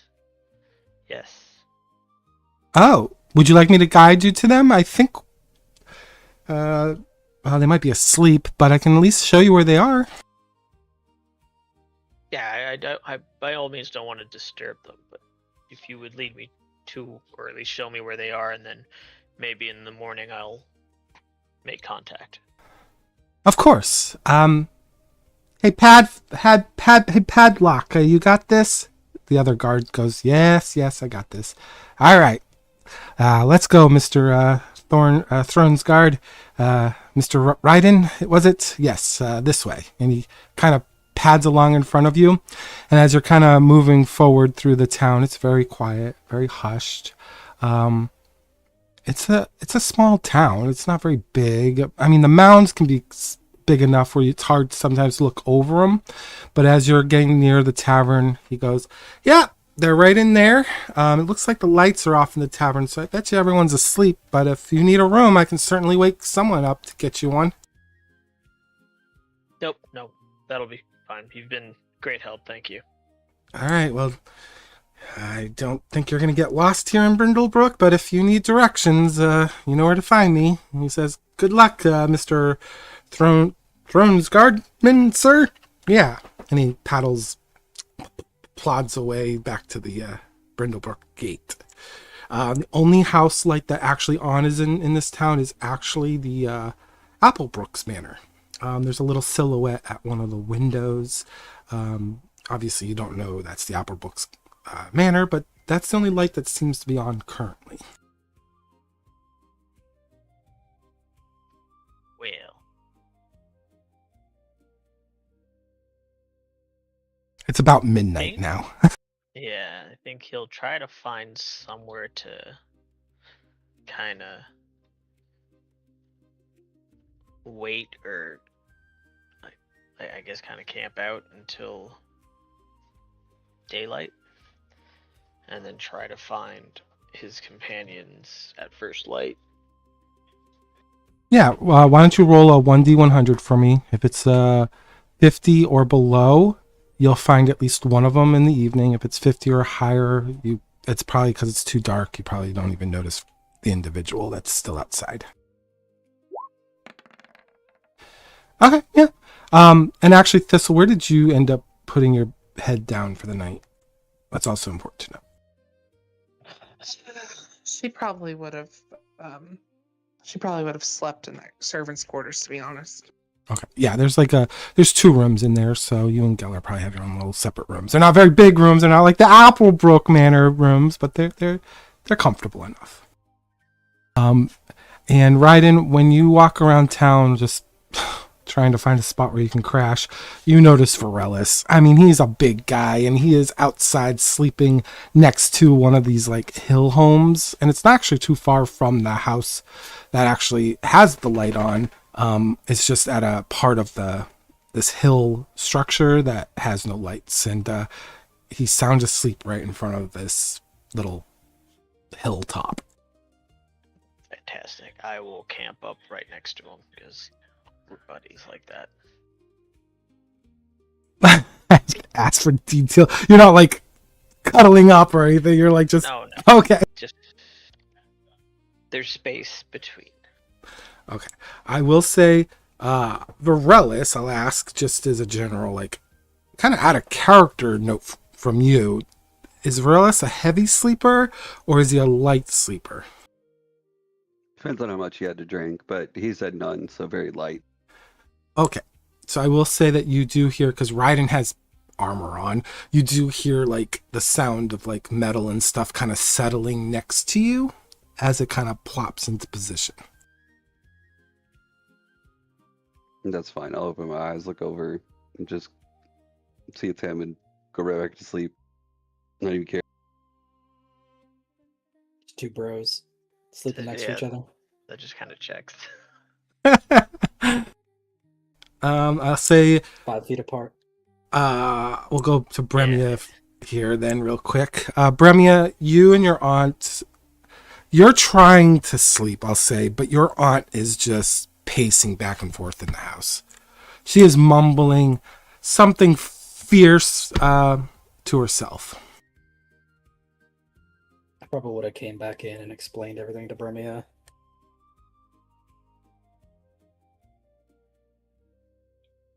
And that's good, because she would have been very clueless otherwise. Yeah. Okay, so Brimia, trying to fall asleep, but hearing her aunt, would go downstairs or wherever her aunt is to check in and see if she's okay. She goes, "You're asking me if I'm okay. Dear, you've gotten yourself in," and she kind of motions like above her head. "You've got yourself this deep in, well, excuse my language, horse shit. I don't know what you're going to do about this. And quite frankly, I'm very concerned for your safety." I appreciate that, Auntie, but I think I'll be okay.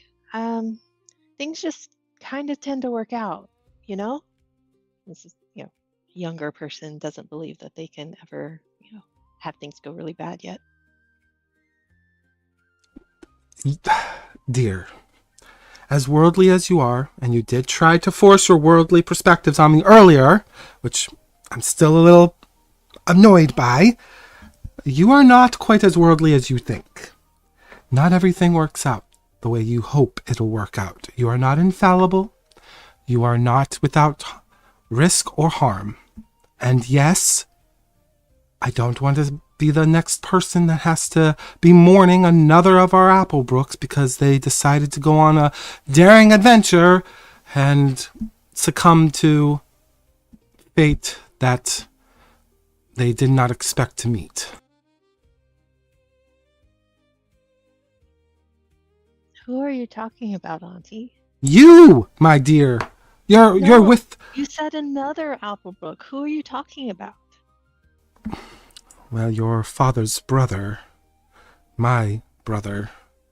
He was a young man. You never really met him, unfortunately, because he passed before you were born, but he went on this big adventure to supposedly protect, I don't know, some weird artifact from ever being held by, well, the sisters who protect us. He claims that it was something that could unlock truth, and none of us really believed him, and the next time we learned about his fate, we learned that he was gone. What happened to him? Some say he found the artifact and hid it away, and the fate of him hiding it away was the cause of his death. But that can't be necessarily true because they did find his body in the rivers of off the shore of Valmir. So I'm not sure what exactly happened to him, but I think it was murder. I think someone found him, didn't find whatever it is that he held in his possession, probably couldn't get a confession and killed him. Or maybe it was just bandits who didn't get enough gold out of him. Who knows? But my point here, Bremia, do not change the topic. Your safety is paramount. You think you're invincible. You're not. Please, don't go with them tomorrow. What do you mean, go with them tomorrow? Don't go with them. I heard your conversation with Geller. Auntie, it's not nice to eavesdrop. What do you expect? This house isn't that big. I know it looks big, but it's not. And you're in my house. And you brought these people with you that... I used to have a nice, peaceful environment here, and now I find myself worrying about my niece's life. Brindle sighs real big, kind of puts her hands on her aunt's shoulders, says, Auntie, I can't stay here forever.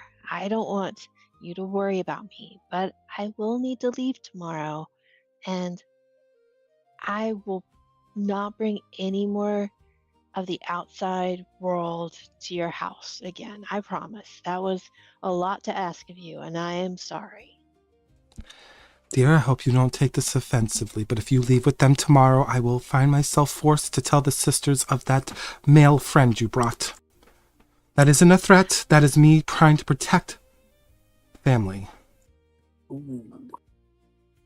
Well, I'm going to leave tomorrow. I didn't say I'd leave with them, but I have to leave. Are you going to be okay with that?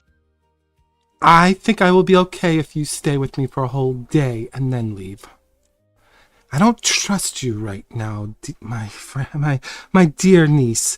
You're acting not like the young child that I used to feed apple pies to and used to play games with the other kids in the town. You're acting... I don't know. You're acting like your uncle. Auntie, you're getting yourself all worked up into a tizzy. You've got to calm down. Everything's okay. Everyone's gone for the night. What happens in the morning will happen in the morning. If you need me to stay, I'll think about it. I do want to go visit the village a little. I didn't get a chance to yet. I haven't gotten to see old Hob in forever, and I'd love to go visit his farm. And then I didn't get over to Miss Thornfoot's. Yeah, I wanted to go there. Maybe I'll just stick around for a little bit and visit the town and then figure out where I'm going next. But I'm not going to settle down here in Brindlebrook. This isn't my home. You know that.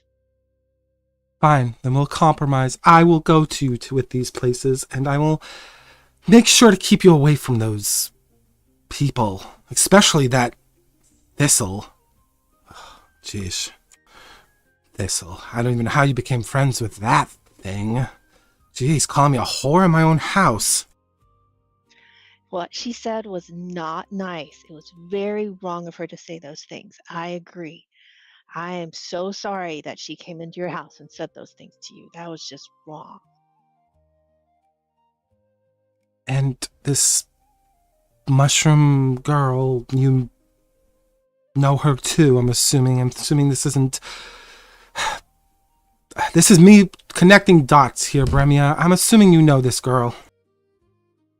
I've seen her around, yeah, and she's very nice if you get to know her. I mean, she's not from this continent. She's been here for a while, but she originally came from the Western continent, where you said all the family went to.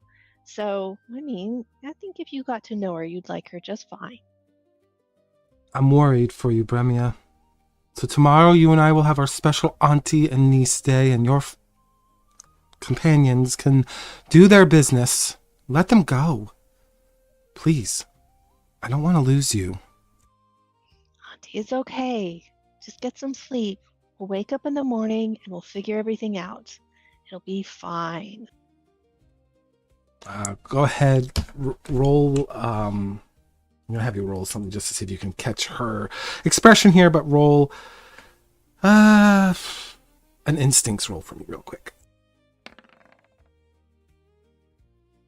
Just because I have it from before, I'm going to use the Know the Tide to add +1. Okay.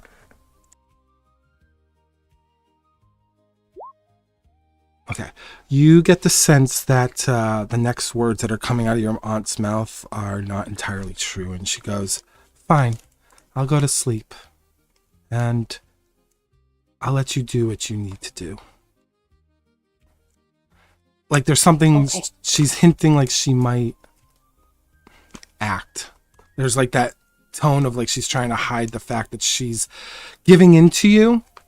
but it's too easy how she's giving in to you, especially with how you remember the conversation you had with her the first time you came into town. Like, this is just too easy that she's surrendering to you at this moment. She's like, good night, Bremia.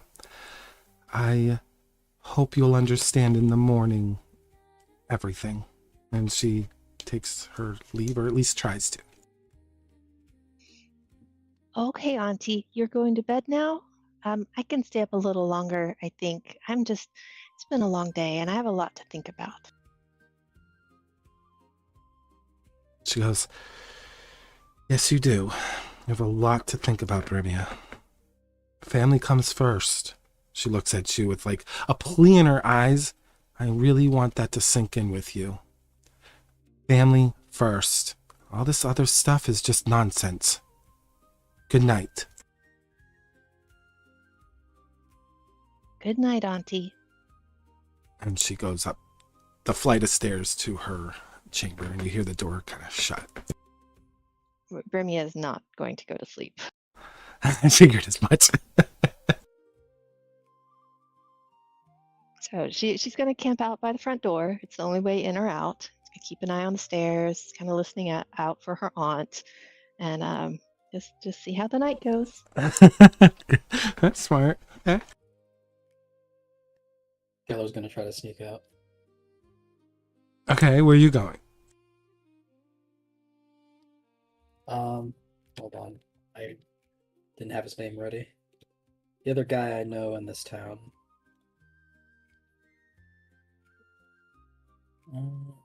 Finian Greenwhistle.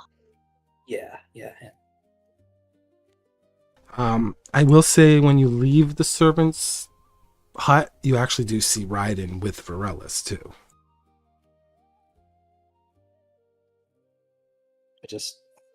I don't even say anything. I actually tried to stealth away. There's room between us. Just to be And I'm the small spoon. Oh my god.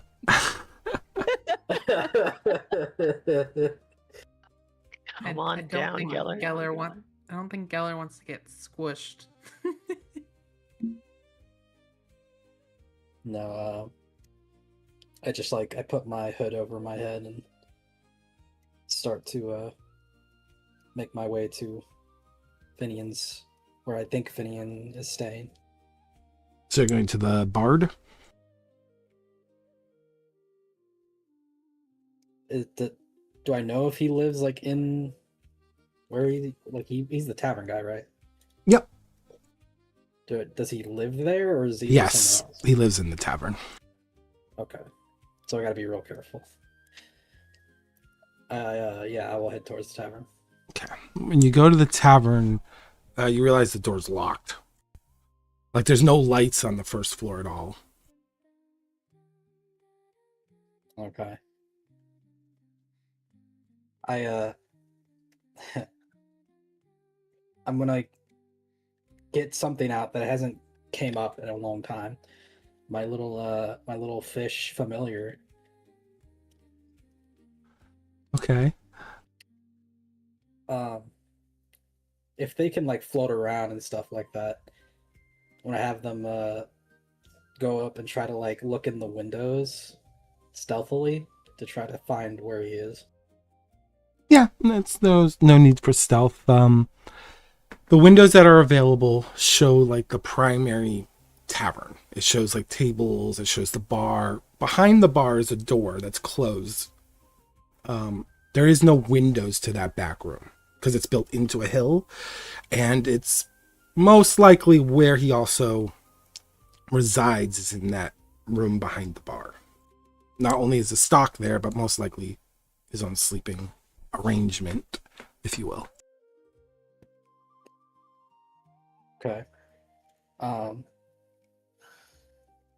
gonna go on like the outside of the wall of where I think he would be.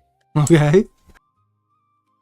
And I'm gonna make some series of knocks that I'm going to take liberty in saying we probably had some sort of code or system going. Okay, go ahead, and I guess you'll have to do a strength-based roll here. just to see if you can knock hard enough to go through the, a mound of dirt, rock, and whatever's supporting the building itself. Okay. It's not like you're just knocking on a door or a wall, right? You're knocking on like a lot of stuff. So, if I were using my hand, sure. But if it's like a stone, then I could take my staff and like tap it, and it would make a significant amount of sound, right? Yeah, that would make a lot more sound than just like your hands. So I would say that that would definitely lower the DC a lot, because it would amplify it because of the weight. Just a strength roll, because you're smashing something against the mound to try to amplify sound. All right, and with hope. So great. So you do this. How long are you going to do this for? Until I hear more knocks back. Okay. You don't hear knocking back, but you do hear at the front of the tavern a door opening, and you hear a gentleman go, "What? Who's there?" Finian. He looks around, walks around the back, kind of the back towards the end where his chamber technically would be, and he looks up at you and he goes, "What are you doing? Get down from there." I walk down towards him. Are you still in disguise or no? No. Okay. No, I take my hood off and reveal myself to him. What do you need? It's late. I'm quite tired. Do you remember me? A little bit, yes. From where? I can't quite put a pin on it. 20 years ago. The incident. 20 years ago, incident. You'll have to remind me. I've had quite a bit of drinks and late nights between 20 years ago and now. He kind of chuckles a bit. Kane. And for everyone else's information, not a character, Kane is the organization I was a part of. Kane.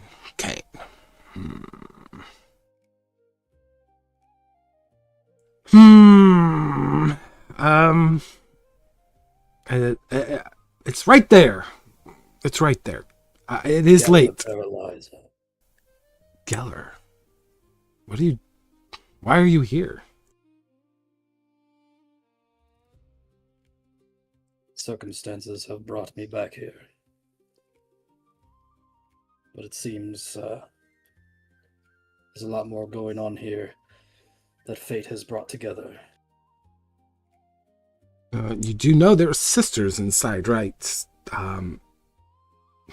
That's why I'm here. Please do not kill any more sisters. I don't need that on my plate. If that's why you're here, I don't want anything to do with it this time. I'm old. Far from it. Far from me being old, or far from you killing them? Far from killing. Ah. Trust me, if things have changed, I'm no longer a part of that organization. As you know. Well, you look good for an old person. Better than me. Not that old. Only in my 90s. Huh. Well, anyways, what can I help you with? It's late. And he looks past you and can't really see Ryden, but he sees Relis. He's like, and it looks like we got paupers now sleeping on our streets. Please tell me you didn't bring them along either. Oh dang, we're that close. Yeah, the tavern's right in the middle, and you guys are kind of in the northern section. It's a small town, and Varellis is huge. He's a big guy. He's a big guy. And you're at the back of the tavern. You don't let them talk about you like that? He's big. Isn't he like, what, 8 feet? Or 7 feet? He's only 6'8". Oh, still. The giant. It's still huge. I'm more like the The road warrior. Still like twice the height of the average population of this town. Yeah, so it's like, oh! And you're on the northern side of the tavern too, so that he is facing in that direction. So he sees this big guy, he's like a vagrant, and he's like, "Did you bring this guy along with you? Like, poppers aren't really common in this part of our little neck of the woods."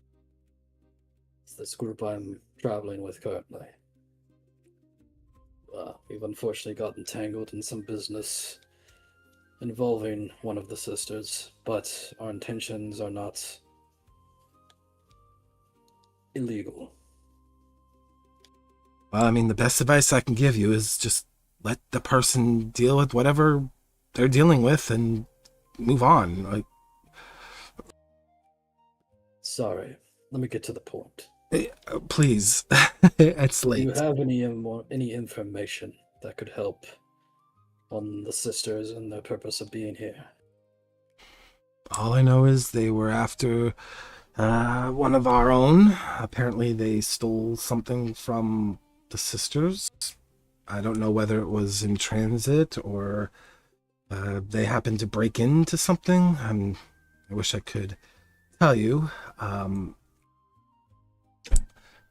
Tobin is he's a good man, but he makes some foolish mistakes. He always tries to do what's in the best interest of others and tends to martyr himself to people's causes, if that makes sense. He always thinks he's trying to protect the people from the threat of the unseen. At least that's what he tries to tell all the women that visits my tavern. I think he's trying to impress them. The sisters have an interest in him, and I, quite frankly, am not getting involved this time, my friend. That is understandable. How are you involved with the sisters? Let's be honest. I can't help you if I don't know what's going on. One of my compatriots has entered themselves with a binding pact. Tomorrow we go to make sure that pact is fulfilled so she can be released from it. But it could end ugly should things escalate. Should I be listening to this? Am I going to be in danger for knowing this? I don't think so. He looks at you like he's got these little tiny like half spectacles on. He puts it at the rim of his nose and he's looking at you like, "You're telling me the truth now. I'm not going to get in trouble for you telling me this." As far as I'm aware, this isn't secret knowledge. Okay. But I'm just letting you know what is going on. Perhaps you can give me some sort of information, or perhaps someone else I can talk to perhaps have some insurance. Well, what kind of binding are we talking about? Like, did you see how she did this? Are you the one bounded? Are all of you bounded? Like, what? My ranger friend, Arave. Oh, Arave? I know Arave. You do? Yes, she gets me my meats. Well, used to. She has bonded herself to this sister in order to protect us, but it may end ugly for her, as I said, if things escalate.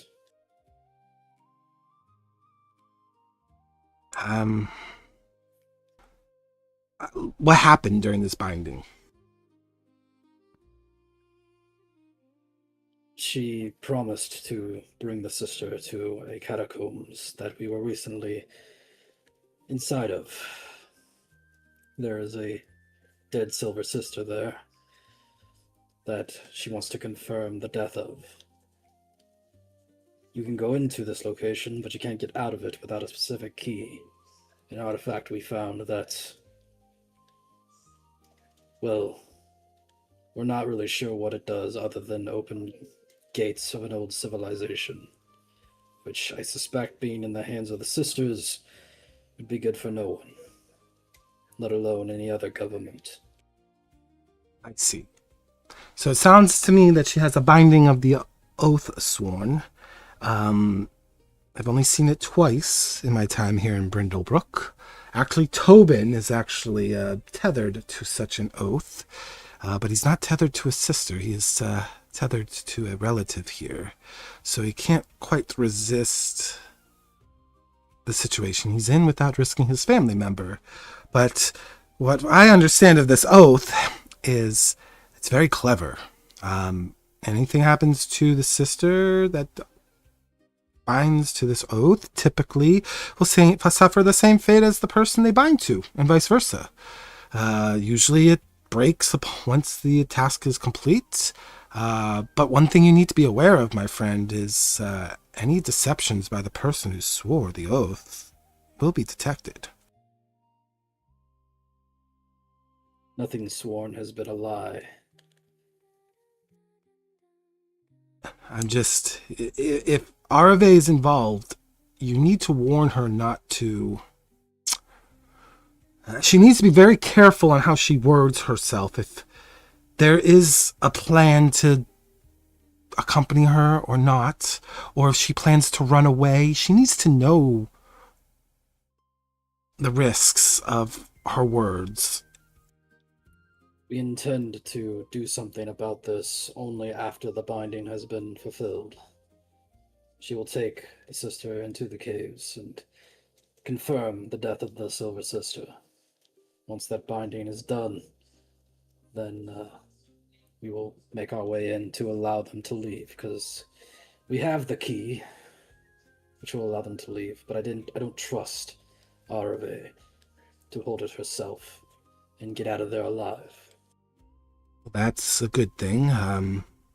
In fact, if that's your plan, I hope you didn't tell her your plan. The more in dark she is, the better protected she is from whatever you're planning to do. You don't want her to slip in thought or word. That binding isn't just bound to her, it's bound to her, everything she is. Is there a sympathetic connection between the users? In favor of the sister, yes. The sisters take on risks when they do these bindings, typically a life for a life if it's that type of binding, or it's usually an equal exchange. However, if there is anything to gain an advantage in the situation, it's typically the sister. So if you have a plan and you didn't tell her, you're fine. She won't slip up.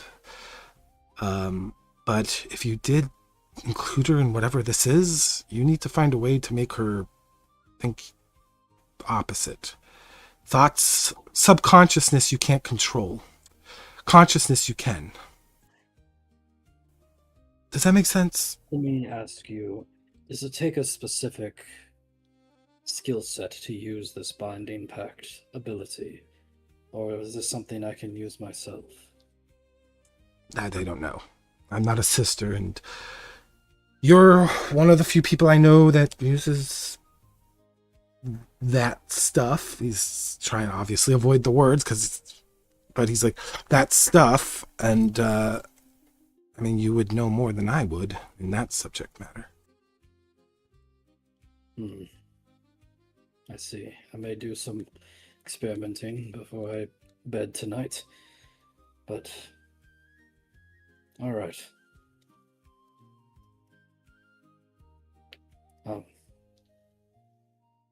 And Finian. Yes. How have you been? Good. A little concerned now, though, that Arave's in danger.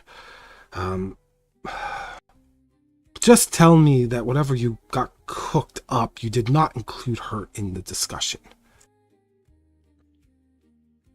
He looks down and lets out a sigh. She was already a part of the discussion when it was had. We lost good friends when you left 15, 16 years ago to a binding like this. They thought they were strong enough to keep their thoughts to themselves. But the problem is, like I said, the subconsciousness, it's very difficult to control your subconscious thoughts. Whatever it is you are planning, you need to make a good performance to get her not thinking you're going to do whatever it is you plan to do. She needs to be as dumb to the situation as possible. Understood. I appreciate you talking to me. Yes, well, don't tell Arve I talked to you, because I don't need the sisters knocking on my doors because they read her subconscious. Oh, they're already in your house. They are. Yeah. Says sort of. You know what I mean. You know what I mean. I don't need them knocking on my door accusing me of being affiliated with you and your big man over there. You will survive this just like you survived all the other times. I promise. Geller, I'll be frank with you, and this might sound callous, but I survived because I was willing to sacrifice those who once followed us. I didn't see a way out. I couldn't save them, and it was better to live and remember who they were than to die along with them. You know what happened to my allies after what happened 20 years ago? One by one they were hunted, and the sisters always find who they hunt. There were public executions, too, in Valmir about 14 years ago. It was quite brutal. One was killed by stones being slowly placed upon his chest until it collapsed. The other one was hung, and the last was drowned. Slowly.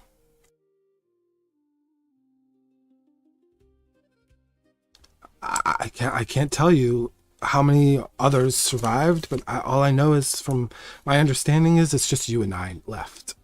And I would like to keep my life intact. And he describes what happens to them as his sort of stone face appearance. You see it kind of falter a little bit, but he puts his hood back on and he says, "Thank you for your time, Finian. Have a wonderful night." Oh, and if you do happen to head back to Khazadrun, be careful. The bridge is well guarded by the sisters these days. There's tension between your people and, the sisters. There's a lot of growing political angst, and that's being mild. Just be careful on where you go, and be even more mindful of who you trust. And that includes me, my friend. Trust me to only a certain degree, because I just told you I was willing to sell out my friends to live.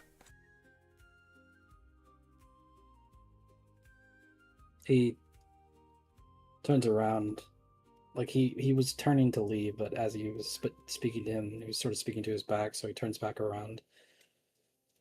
And he says, "I trust you. And I don't say that lightly. Take that as you will." And he walks away. You do hear his final words. He's like, "Trust me, friend, to a point. If my life is up for grabs, well, trust me to a point." It's a risk I'm willing to take. So, with that, I'm assuming you're all going to be taking the long rest. So, what I will have you guys do in our Discord is tell me what 2 actions you're going to take during your long rest. And I would do it if it's a project and you want to work with somebody. Kind of coordinate with them before you finalize what it is you're doing. Obviously, we'll have time. We have 2 weeks, basically. But the sooner I get it, the better, because then it'll help me prepare for what the morning's going to bring. Obviously, Ryden's going to have a lot to update you all about and potentially try to encourage you to follow him or potentially go against the wishes of his lord. So you have that to deal with. You'll have to deal with the whole Arve and sister issue, and you'll have to deal with an aunt that might go rogue to try to protect her niece. So there's quite a bit you'll have to deal with next session. So let me know what you're doing during the long rest, because that will help with preparations for our next session. I will be doing prepare, so if anybody else wants to do it, let me know and we'll figure something out.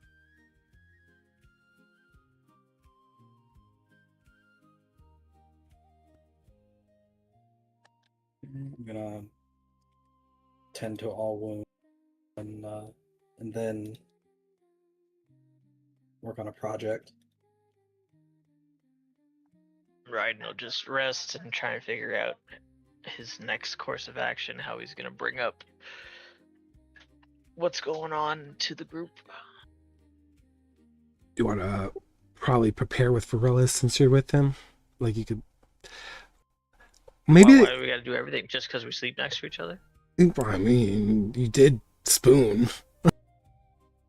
There was no spooning. Specifically, no spooning. How does one get rid of stress?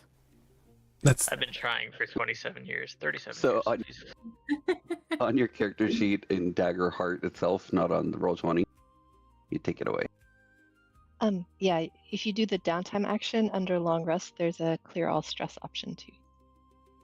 Oh, okay. Thank you. Yeah, because remember, you haven't rested yet, so you might have HP damage, you might have armor damage, things like that. I know some of you might have had some armor damage and maybe some HP damage last round, so something to consider with your downtime too. Especially against those bandits. I know some of you took some damage, so. You want me to wait to tell you what the project is till next time? Just if you post it, if you want it private, you can post it to me in a DM, or you could just post it in our Daggerheart chat. At least I'll have like a written record so I can remember myself to log that, because I need that help a little. Understood. Thistle got healed by Liza Thornfoot, so all she had was armor damage. So that's what just repairing her armor. You're stitching all your leaves together. Yep, she's thinking about everything that's happened so far while she's repairing her armor.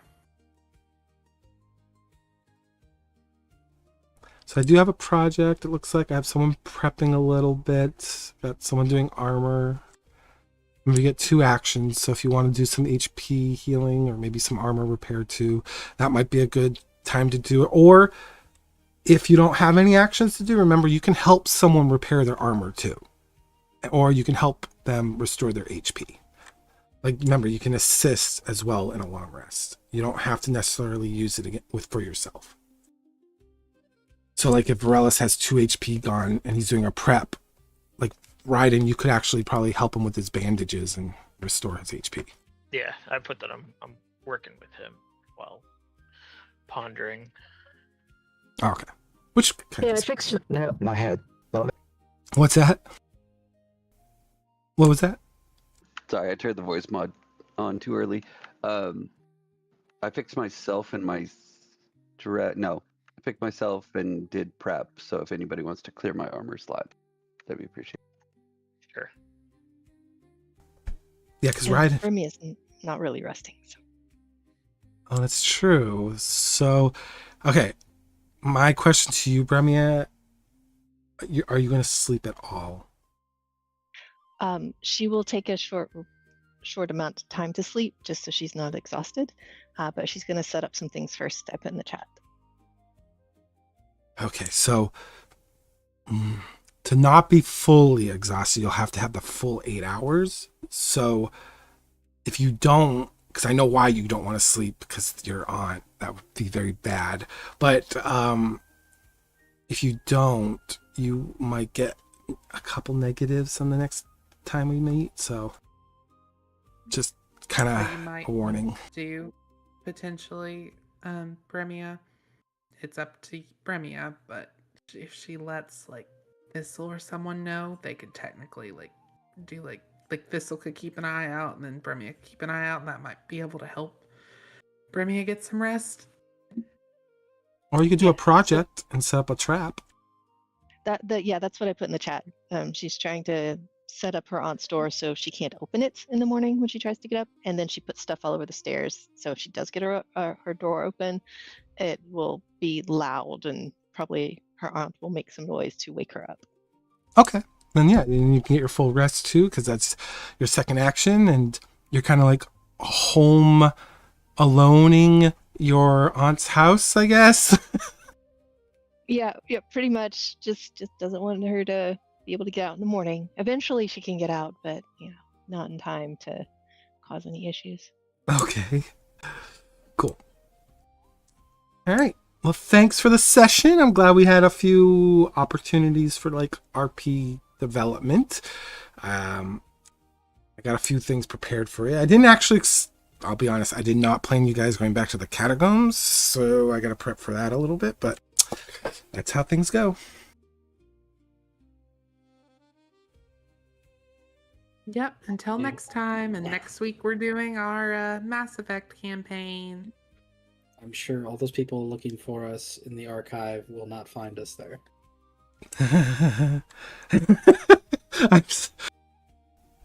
Pen and paper, guys. Oh my gosh, you gave him ideas now. No.